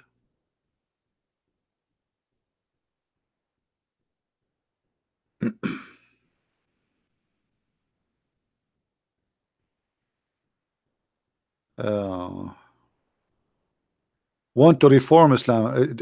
You see, how many of you here you believe you can reform Islam? How many of you believe in such a garbage? You can reform Islam. How you can reform Islam? Are you going to reform the Quran? In order to reform Islam, you have to have a new book. How you can reform Islam? Are we going to reform the Hadith? Are we going to throw this Quran in the garbage and get a new Quran says love the Christians, love the Jews? And this is stupid idea, silly. I mean, you see, if you are a donkey, I cannot make you a horse. Sorry. In China, they say he left as a donkey, he never came back as a horse.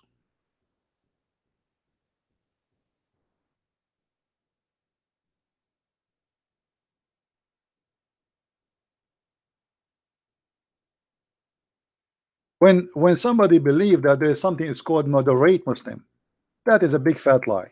In order to have a moderate Muslim, we have to have a moderate Quran. It's the same as saying moderate Christian. That's a lie too. If there is something, guys, is there is something called moderate Christian? Anyone believe there is something it's called moderate Christians? Either you are Christian or you are not. What, you will have moderate Jesus too? We will have moderate Moses, huh? We will have moderate Isaac. We will have moderate. I mean, what is that? Silly, stupid. Human being. Sometime he present the foolishness. I mean, you do not need to explain foolishness. Just open your TV and listen.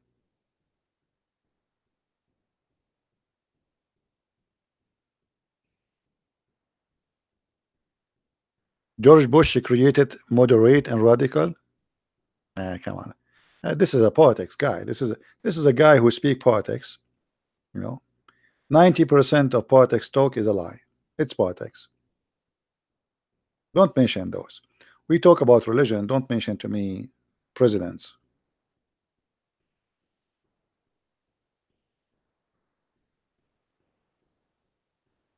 Uh,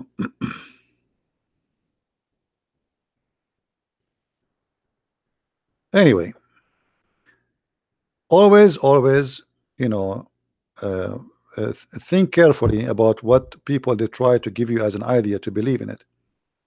When somebody give you an idea, I mean, use your brain. Don't be a fool. Just accept what people say to you blindly.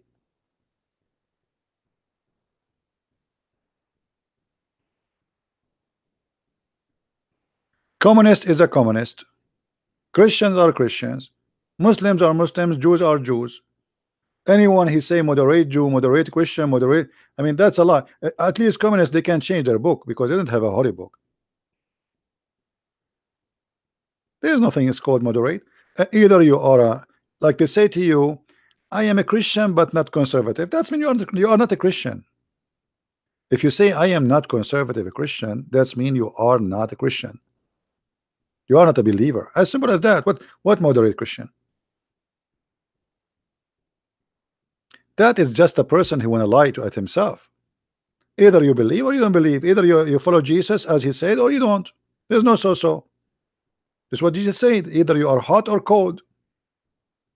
Hot water or cold water, which mean if you are between, you taste so bad.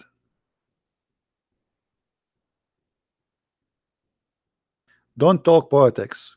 Stay in Islam. Islam is politics, by the way. All of Islam is politics.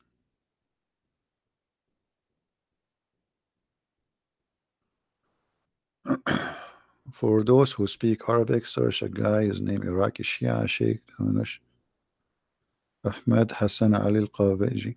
Yeah, but this Al-Qabeji is a guy who he claimed that the Muslims today they are following the wrong Islam, which means still he is being hypocrite too.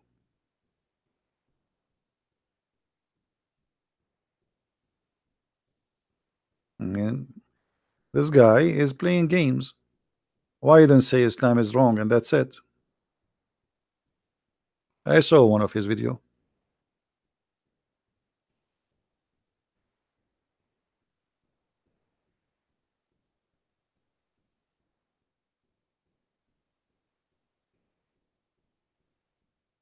No, those stories are fabricated. ISIS they will be scared to go by. You see, the Quran says that you killed and you will be killed. How you will be killed, it doesn't matter.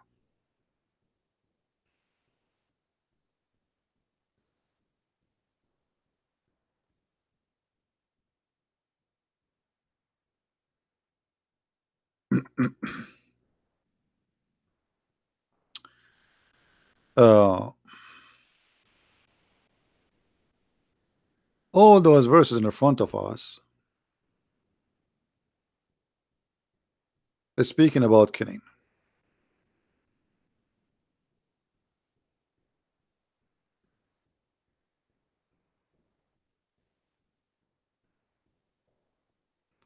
How you die is not really important. by the hand of a female or by the hand of a male. That's stupid.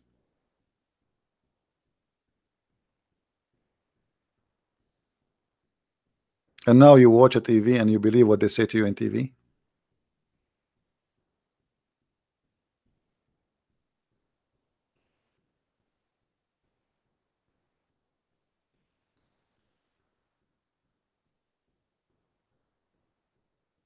Do we have any Abdul? Anything else?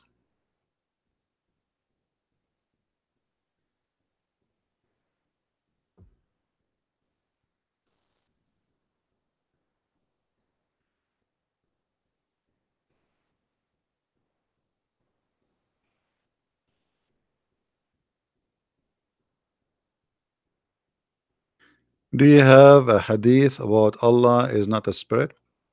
No, it's not about hadith. Actually, for me, I can prove that Allah has a spirit. But Islamic religion believe that he has no spirit.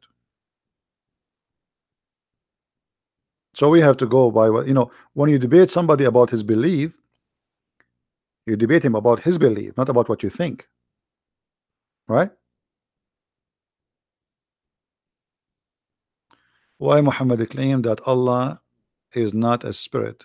Makes sense, especially idea. No, Muhammad, he did not say. You see, the Muslims, Islam is a collection of stupid ideas. It's not just Muhammad saying things.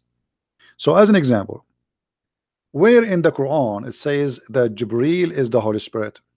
Nowhere. But if you ask any Muslim, he will say to you the Holy Spirit is Jibreel. But based on the Quran, there is no way Jibreel is the Holy Spirit, and we can prove that. The same as the Spirit, the same Allah has a spirit or not.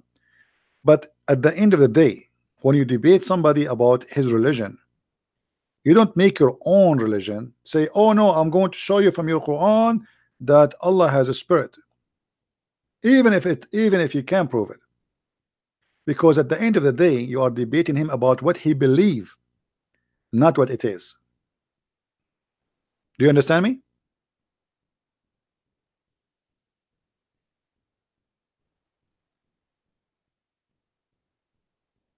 Like, I don't waste my time speaking if Muhammad is exist or not, because a Muslim, he believe he's exist. So why I want to debate about it? I mean, that's useless. That's it. Debate him about what he believe. Destroy it.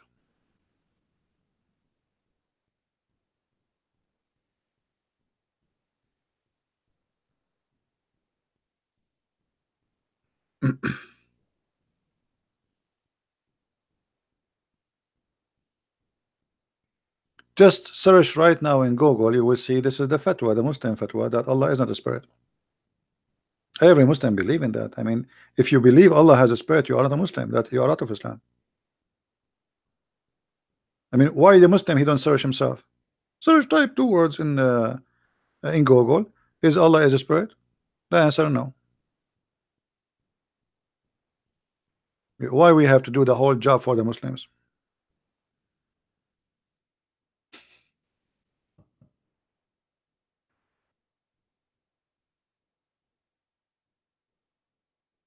But I'm sure many of you witness me debating Muslims, and we ask them this question: is Allah a spirit? They say yes in the beginning. After we spank them here and there, they go and they come back and they say, sorry, I was mistaken. Allah isn't a spirit. This is an Islamic official website from Saudi Arabia by Sheikh Salih Al-Munjid. Islam question and answer. Sheikh Salih Al-Munjid, very well known Sunni cleric. He is debating with the Christians, and he is asking, does God has a spirit, which means Allah? The answer no. As simple as that.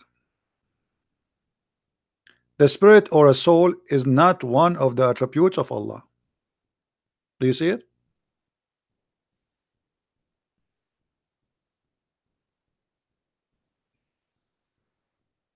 So this is what they believe. Allah has no spirit. He is just a physical being. And actually, I believe this is a good thing, because that will make it easier for me to prove Islam to be stupid. Because if Allah is a physical being and he has no spirit. So he is a statue, he is a rock, because the spirit is the power of life.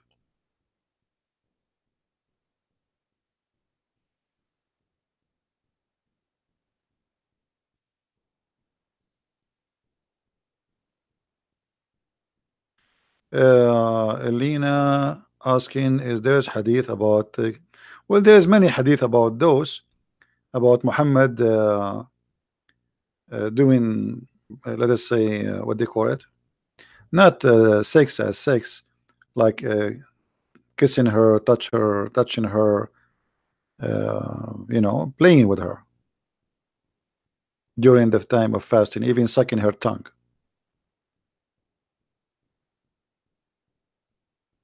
Yeah. Anyway, my advice to you, when you debate with Muslims, don't debate them about something they don't believe in, and don't debate them about what you believe. See, the problem of Christians, when we debate someone is a Muslim, right away we start saying things to them which does not make sense to them. I will give you an example. A Christian preacher, right away he see a Muslim, he says to you, convert to Jesus so you can be saved by the blood of Jesus. Like, this guy, he do not know what are you talking about. What the blood of Jesus? That's it. You hit him right away with the blood of Jesus, and then you say we are forgiven by the blood of Jesus. Now he would think that we Christians, because Jesus he died, we are just so forgiven. That's not true. Jesus said clearly that not everyone says to me, Lord, Lord, God, God, Jehovah, Jehovah will go to heaven, but the one who do his will. So it's not just being a Christian and believing in him, and because he crucified we go to heaven. We are, you know, this is not true. So some Christians, they made Muslims run away from Christianity, because Muslims, they've been told lies about us already. The Muslim, they teach their followers that Christian believe that their sin is gone because Jesus died for them. That's not true. That's absolutely false. So when you say those statements, you sponsor the lies the Muslim they speak about us. We don't have automatic forgiveness in Christianity, and we don't have a license for sin. What some Christians, they, when they speak about Christianity, they make it look like we Christians, we have a license to sin. Here we go, Jesus died on the cross, that's it, we are saved. So now I can go and work as a pimp, and you can go and work as a whore, and you can go and you can work as a drug dealer. That's it, Jesus died on the cross. That's a lie. We don't believe in that.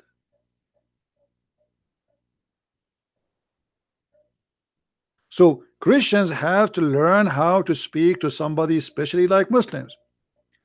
The first step you do, don't talk about Jesus first. Don't even mention the Bible. You know, the Bible says don't throw the jewels where, you know where, right? So you have to be careful. First of all, don't speak about a holy book in front of somebody. He will not respect it. The first thing you do, you format the computer. The Muslim have a computer. He have a lot of false information. So you have to destroy those information in his head. After you destroy it, now he is ready to receive.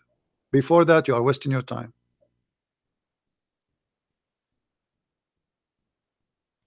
This is why when I debate a Muslim, and you saw many Muslims leaving Islam live on air, and actually, by the way, I still get a lot of messages in Skype of Muslims leaving Islam. But I don't talk about Jesus right away to them. First, I made them agree. I discuss with them. I explain to them. I prove to them that Muhammad is a false prophet. After that, everything is possible. Before that, it's a waste of time. After that, you bring Jesus to them. Why Muslims believe in 72 versions when it make no sense?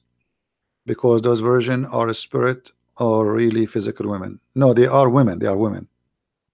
They are women, and they have a vagina. Even the Quran says that. All right. If you have my book Sex and Allah, the whole book is about sex and Allah.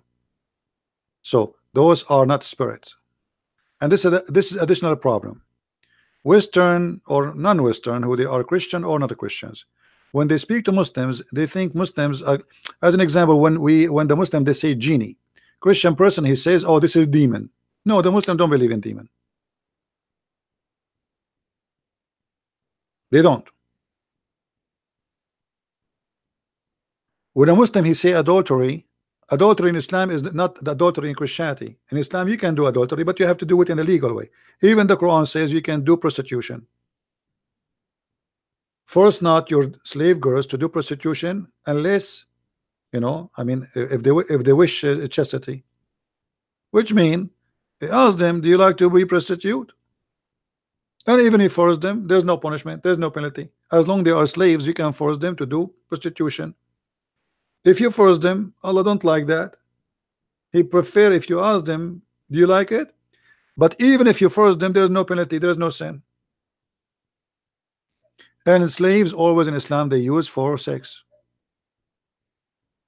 Even they use to exchange them between the owners, which mean you can give me few of your slaves, I give you, like I'm bored of the slaves I have. I'm sleeping with her for 2 years now.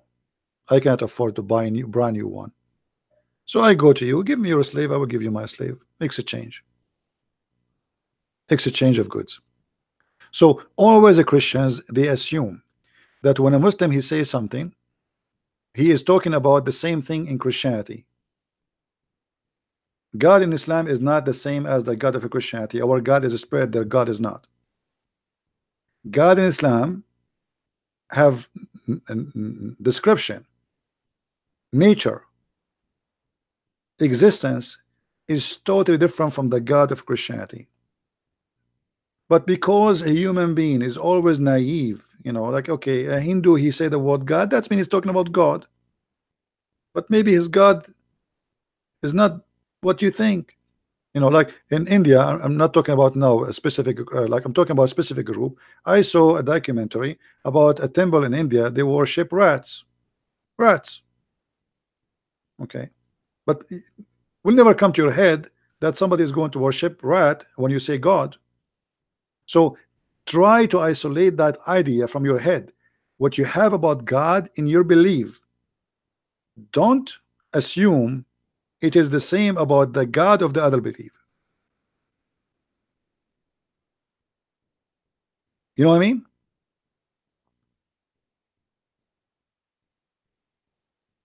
They say genie, we say demon. But demon are not genie. Christians they go to their churches and then they will find right away a priest is deceiving them by saying that Arab are from Ishmael. How you come to that? Copy paste. I never saw a church don't say that. All the churches they say Arab are from Ishmael. Did you ever ask the priest where you get from? Anyone ask the priest when he says to you the Arab are from Ishmael, where do you get this from? Nobody asked. Copy paste like the Muslims. One day somehow somebody said that the Arab are from Ishmael, and everybody is Arab from Ishmael. Arab are not even ethnic. Arab are not ethnic. The word Arab mean is an Aramaic word which mean people who live in the desert. As simple as that. It is not an ethnic.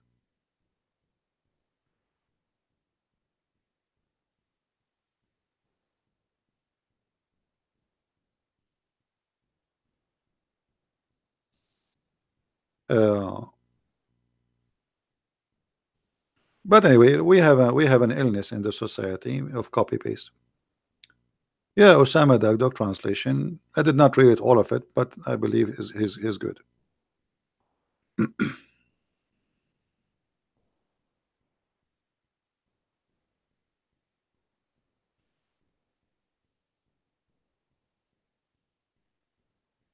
All the Arab are Bedouin. This is the origin of this is what Arab mean.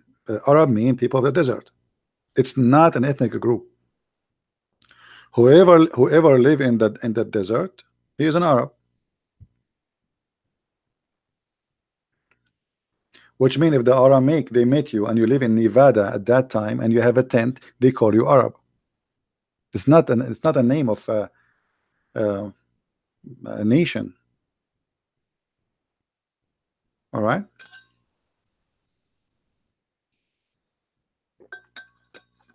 Even Arabic is not exist as a language we have it today. This is after a lot of changes.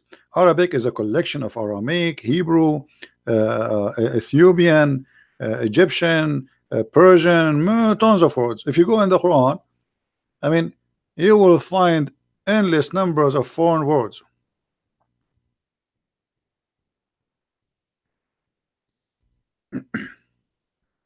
But if you do not know, you do not know.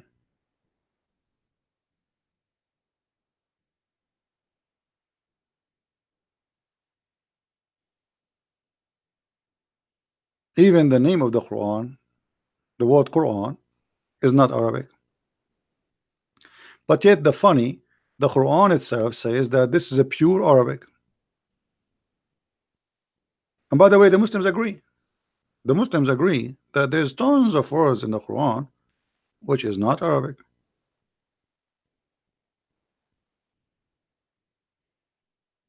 And they explain that, okay, well, there's many words in the Quran are not Arabic, but the reason, but that will not make the Quran not Arabic still, because still the majority of the word are Arabic. But the fact Arabic language does not exist. Everything you see in front of you, maybe 80 to 90% is Aramaic, coming from the Aramaic.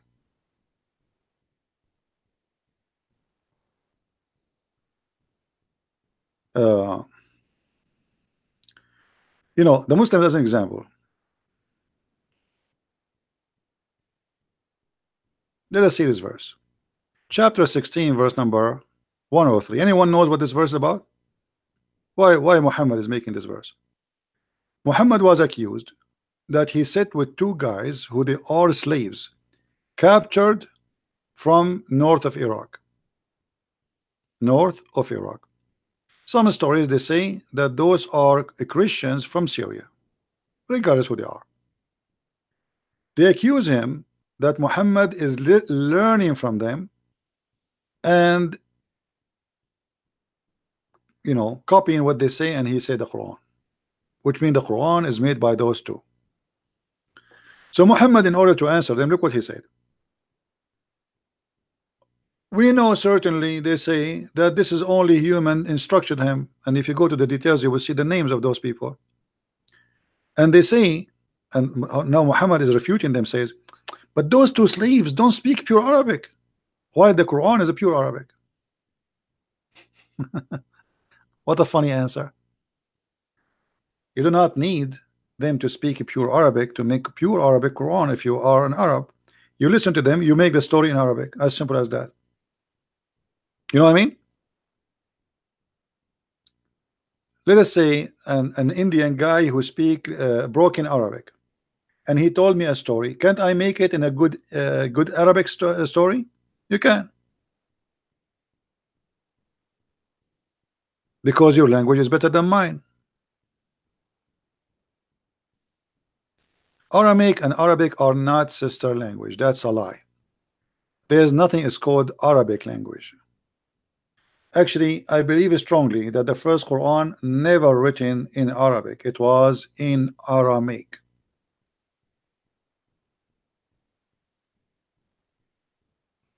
Arabic is born of many languages. It's a mix, it's a cocktail of languages. Even the word Quran is not Arabic. Look, what is the first verse Muhammad received? Anyone knows? What is the first verse Muhammad received? Chapter. When the angel he came and he squeezed him, you remember? Okay. The Muslim they changed, they play with the Quran, and now it's number 96 according to Muslims. Look what the Quran says. Iqra. Iqra. Iqra is an Aramaic word. But this word is wrong. Anyone knows why it's wrong? Anyone knows what's wrong?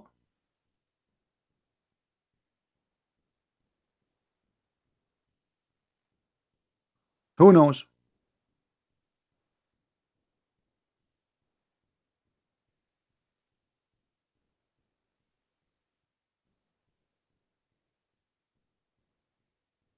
No, if Muhammad do not know how to read, why he's saying to him read? That's stupid. So the first word in the Quran is a stupid word. Imagine you are blind and I say to you, look at me. You know what I mean? Imagine you are deaf and I say to you, hear me. No, it does not say recite. However, the word recite, and all of you speak English better than me, recite is repeating something from the memory, so that cannot be recite, because that would be stupid too. For I cannot say to you recite unless I say to you something before it, you remember it. Correct? This is the first word he been given, so what recite? So Muslims are naive. I mean, recite. What recite? The word in Arabic is iqra, not recite. There's no recitation here. Number two, recite in the name of your Lord, the one who created. But the Quran says there's many creators, including Jesus. Then he says he created the insan from alaq, but that's stupid. He did not create the insan from alaq. Alaq simply that when the human being, when the man have sex with the woman,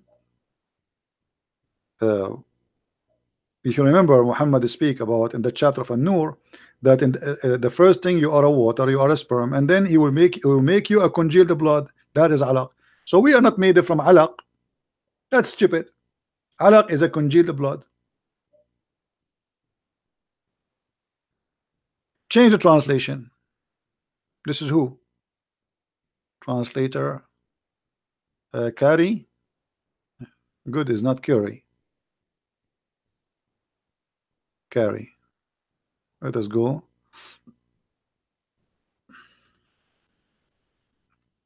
Here we go. Do you see it? That's a stupid mistake.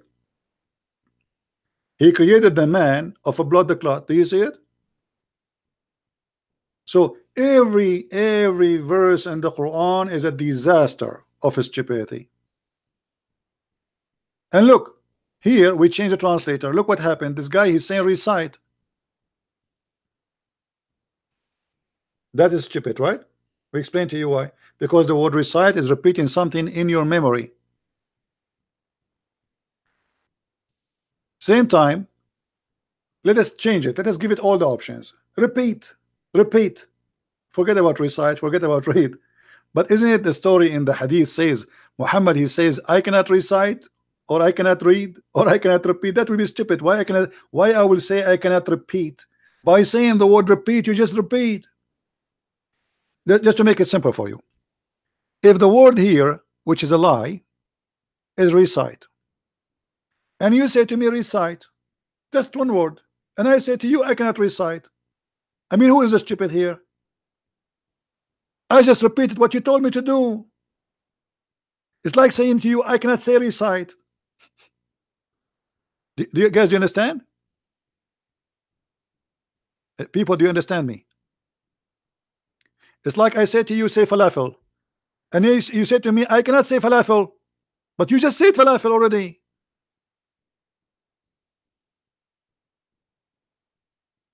Do you understand? I'm just trying to make it simple for you. So the whole story is stupid. So it is read. So now Muhammad says I cannot read. Okay, that makes sense. But here that makes sense. Muhammad saying that, but that not make sense. Allah saying that. That mean Allah is stupid, because how Allah he said to Muhammad read? Don't you know that Muhammad do not know how to read? If it is recite, how Muhammad will say I cannot recite? He just did. If it's repeat, how Muhammad will say I can't repeat when he did? Otherwise we will not know about the verse. So the whole story is stupid. And look, right away a mistake about science. Allah created the man from a clot, and then says read in the name of your generous Lord, the one who taught by the pen. How you Muslim you say to us that Muhammad is a literate man, and Allah he never teach anyone except by the pen? Do you see it? Al-Qalam is not an Arabic word.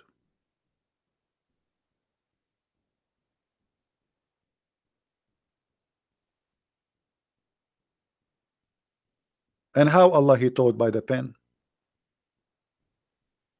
The Muslim, they say to you that the first thing Allah He created, it was the pen. He created the pen and He said to him, write down, and the pen wrote everything. Anyone knows why this story is stupid about Allah having a tablet and He ordered the pen to write everything? What do you think? Why this is stupid?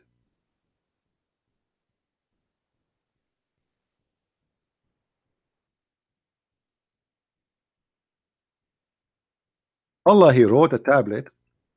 To go to chapter 82, 85, verse number 22. Allah He wrote a tablet and He guarded the tablet. Now, why Allah He need a tablet? Why we need a book? Why me and you we have a book? Because simply, first of all, we are not eternal. We will not live forever. We will die. Number two, we don't have absolute memory. We suffer from memory loss. Regardless if you are young or old, doesn't matter. There's no way you can remember anything.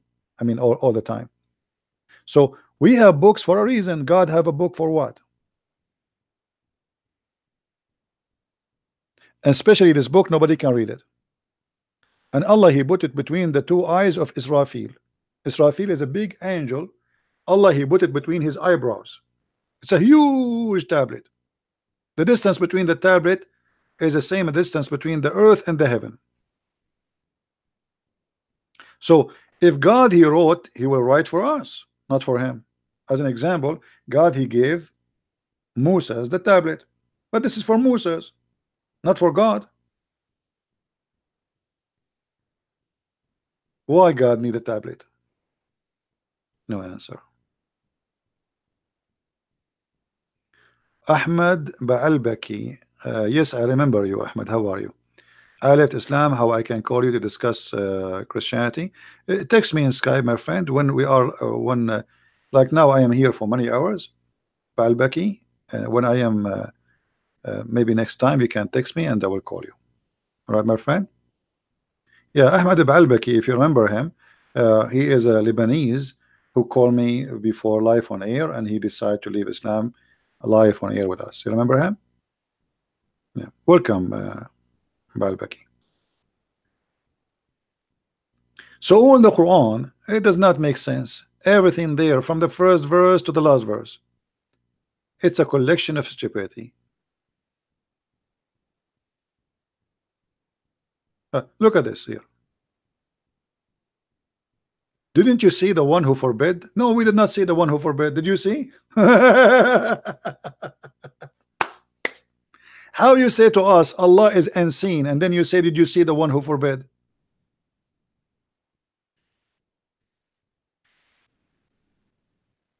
I mean, stupidity is beyond imagination sometimes. And to be honest with you, one of the reasons I don't really associate too much with many people, because when I sit with them, I found myself I belong to different galaxy. I hate stupidity. I cannot take it. Actually, I fear it. Because it's like it's a pain for my brain. It's an insult for my existence. Human being, he being given a gift. It's called a brain, but nobody want to use it. Read, think deeply. Don't be just a person who read like Bismillah. Read and laugh.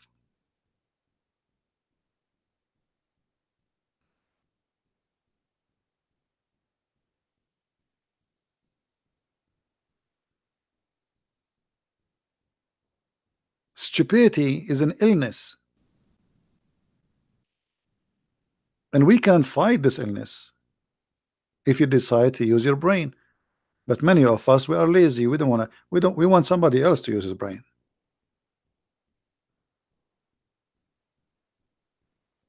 Even when I watched something like comedy show, I don't laugh because I find it silly.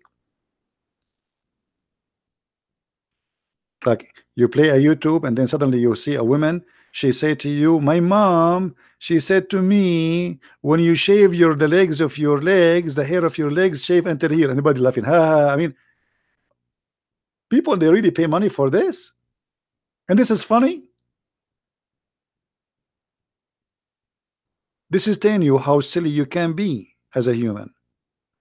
If this is something you pay money for, to go to the theater to see an idiot woman in the stage saying to you such a stupid joke, who is the stupid? The one who paid the money, or who is the or the one on the stage? You tell me.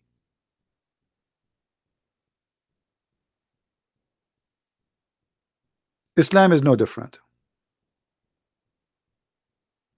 This is why Islam it can find its place between the stupid ones.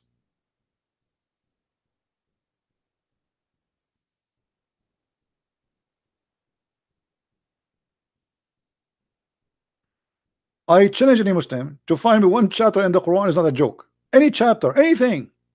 I mean, just name it. Open, like, close the Quran, open the page, tell me this page, and I will show you how stupid it is. This is how sure I am that I can get the Quran busted in every single page in it.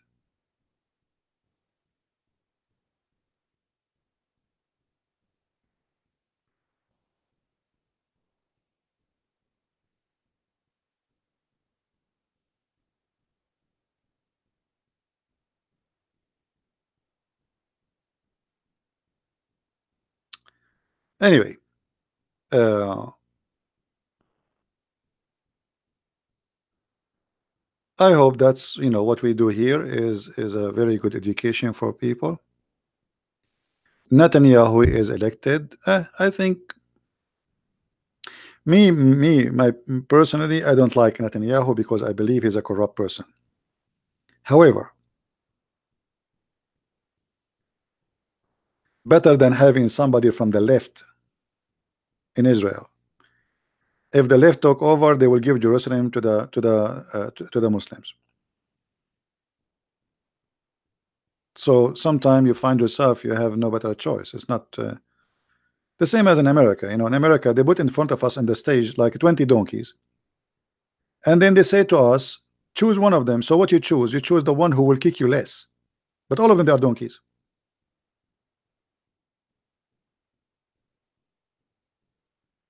So maybe he is for now the best for Israel, but he is not the best, not for me.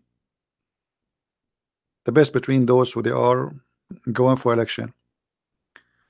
Israel need a real leader, brave man, a man who can be the new, like let us say a brave like David. Those guys are politicians. Everything is for sale, compromise. Look at them. They give the desert of Sinai to Egyptian. What they got from that? Nothing. A piece of paper says peace. Hey, nice to meet you. Soon the Egyptian will be stronger than you and they will attack you. They give the East Bank to what is called Palestinian. What they got from that? Nothing. And by giving the land to the Egyptian, now the people of Gaza, they smuggle, the Egyptian, I mean, they open for them the land to smuggle all the weapon they want. So what you did, I mean, stupid. So you keep giving land after land after land until you find that you have nothing except a farm, little farm. This is what stupid politics they do. Real leaders of Israel, they will not give an inch. This is their land. Even the Quran in chapter 5 verse number 21 says this is the land of the Jews. Is that right?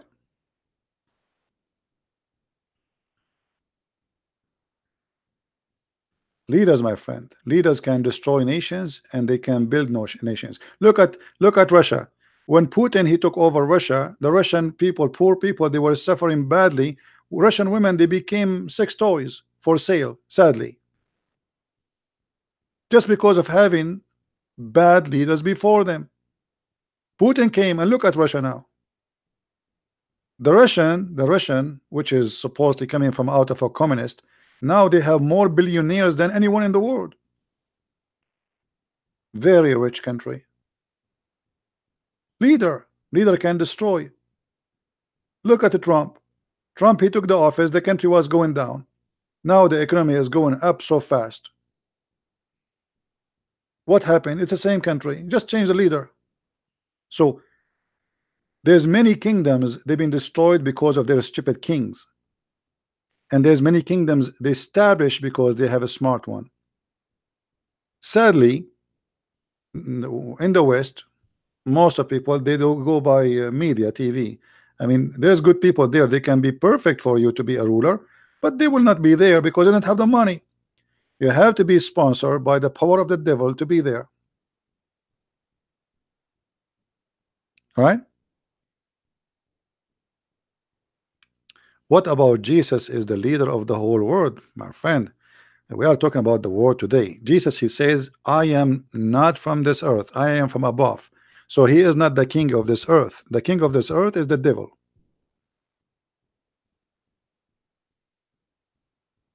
All right.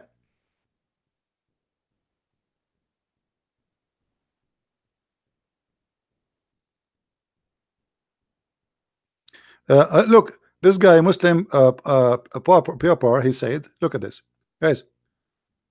Just to give you an example of the Muslims intelligence.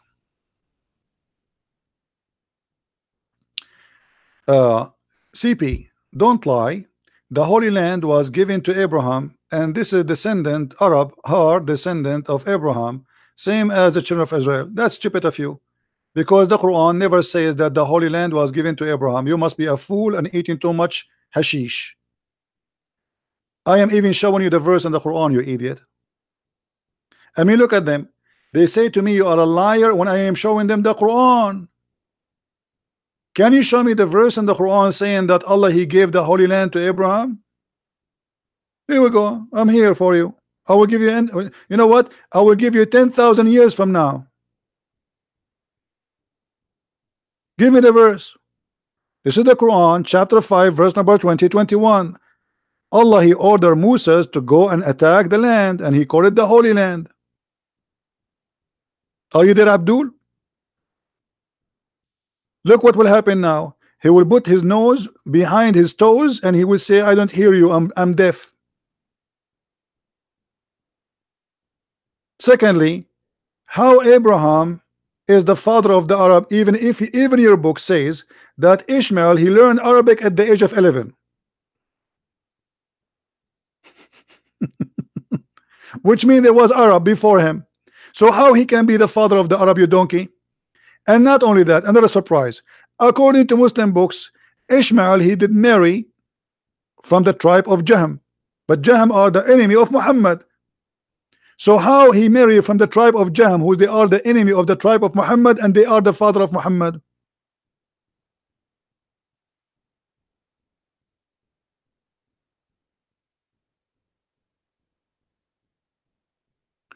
Jesus came from India. Yeah, actually. Jesus came from India. No problem. Any Abdul? Are you there, Muslim rapper, whatever your name? What happened to Abraham's story?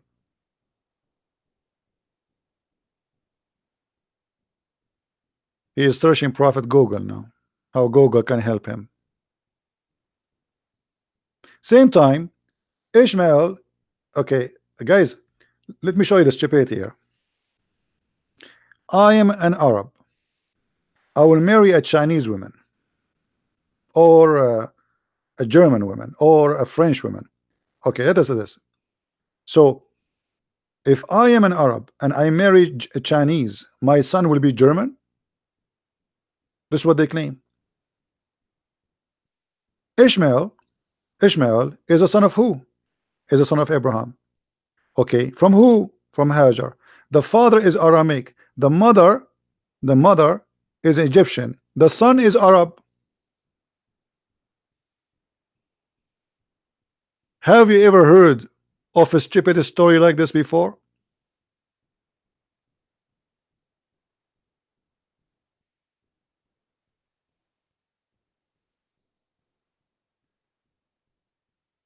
Hmm?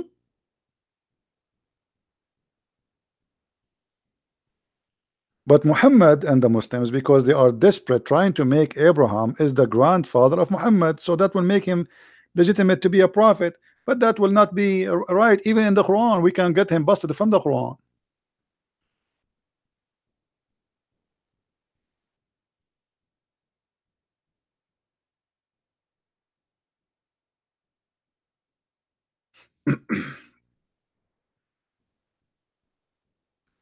Let us see.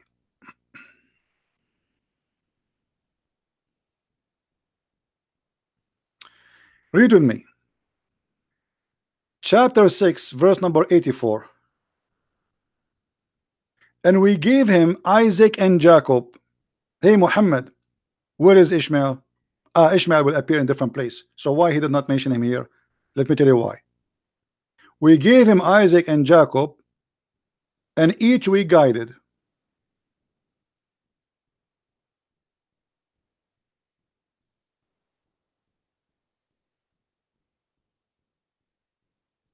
Why Ishmael is not mentioned?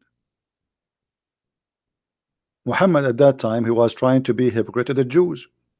He knew that the Jews don't care for Ishmael. So okay, okay, here we go. I sponsor Isaac. I sponsor Jacob. All right, no problem. Muhammad.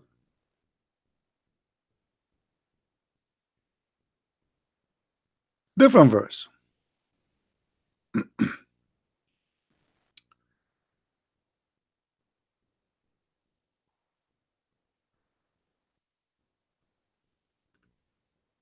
Another bust. Chapter 29, the chapter of the spider, the zoo again. And we gave him Isaac and Jacob, and we appointed prophethood from his seeds. Look at the funny translation. Do you see it? Which seed, guys, he mentioned here in the verse? Anyone notice what seed he mentioned? What the seeds? The verse is so clear, is it? What is the seed of prophethood? Isaac and Jacob. From those is the prophethood. So how Muhammad is a prophet? Even if you claim he is from Ishmael.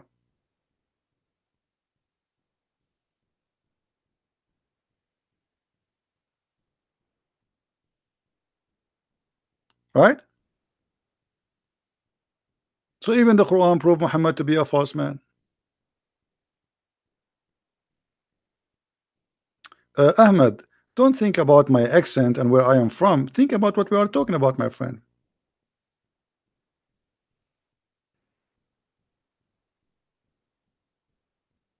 Do you see it, guys? Even the Quran confirm that the prophethood is have to be from the Jews.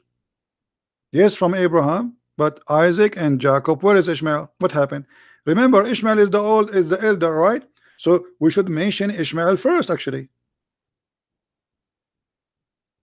Is that clear? There's no reason to drop Ishmael.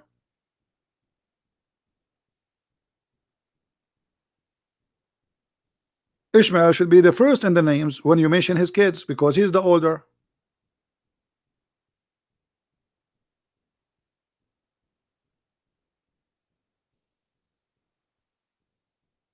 So don't make them fool you. Even the Christian ministers who say to you the Arab are from Ishmael, he is a fool. The one who says that to you, like the Bible says, don't say to a person who a fool, because that's wrong. But if he's a fool, we have the right to say it. That's foolish. Don't say fool when it's not right. But if somebody is saying foolishness, he's a fool. So don't listen to them when they say that. This is for the propaganda of Islam, for the benefit of Islam. Muhammad is not from Ishmael. This is number one. Ishmael is not an Arab. This is number two.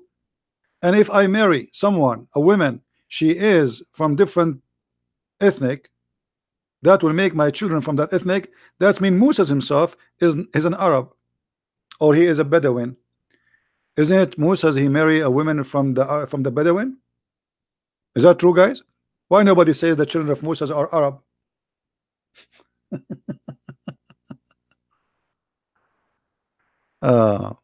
Anyway, but what we can say, Stupidity. Stupidity. Anyway, guys, be nice to our visitors, please. Don't insult them. There's no need to say somebody you are, etc. Be nice. Uh, and you see, we give a freedom to everybody to speak, but there's no need to insult anyone. Attack the idea. The only one you can insult is a Christian Prince. Anyone will insult anyone in the text, even if he's a Muslim. You force me to block you. We are not here like a bunch of kids throwing rocks. We are debating a topic and we are teaching. So either you like it or you go into a different place where you can say the F word and you can say whatever you want. Nobody is holding you here. Is that good? And if you are a Christian, remember to be Christian before everything. We are fighting the devil, yes, but doesn't mean we are going to be the devil himself.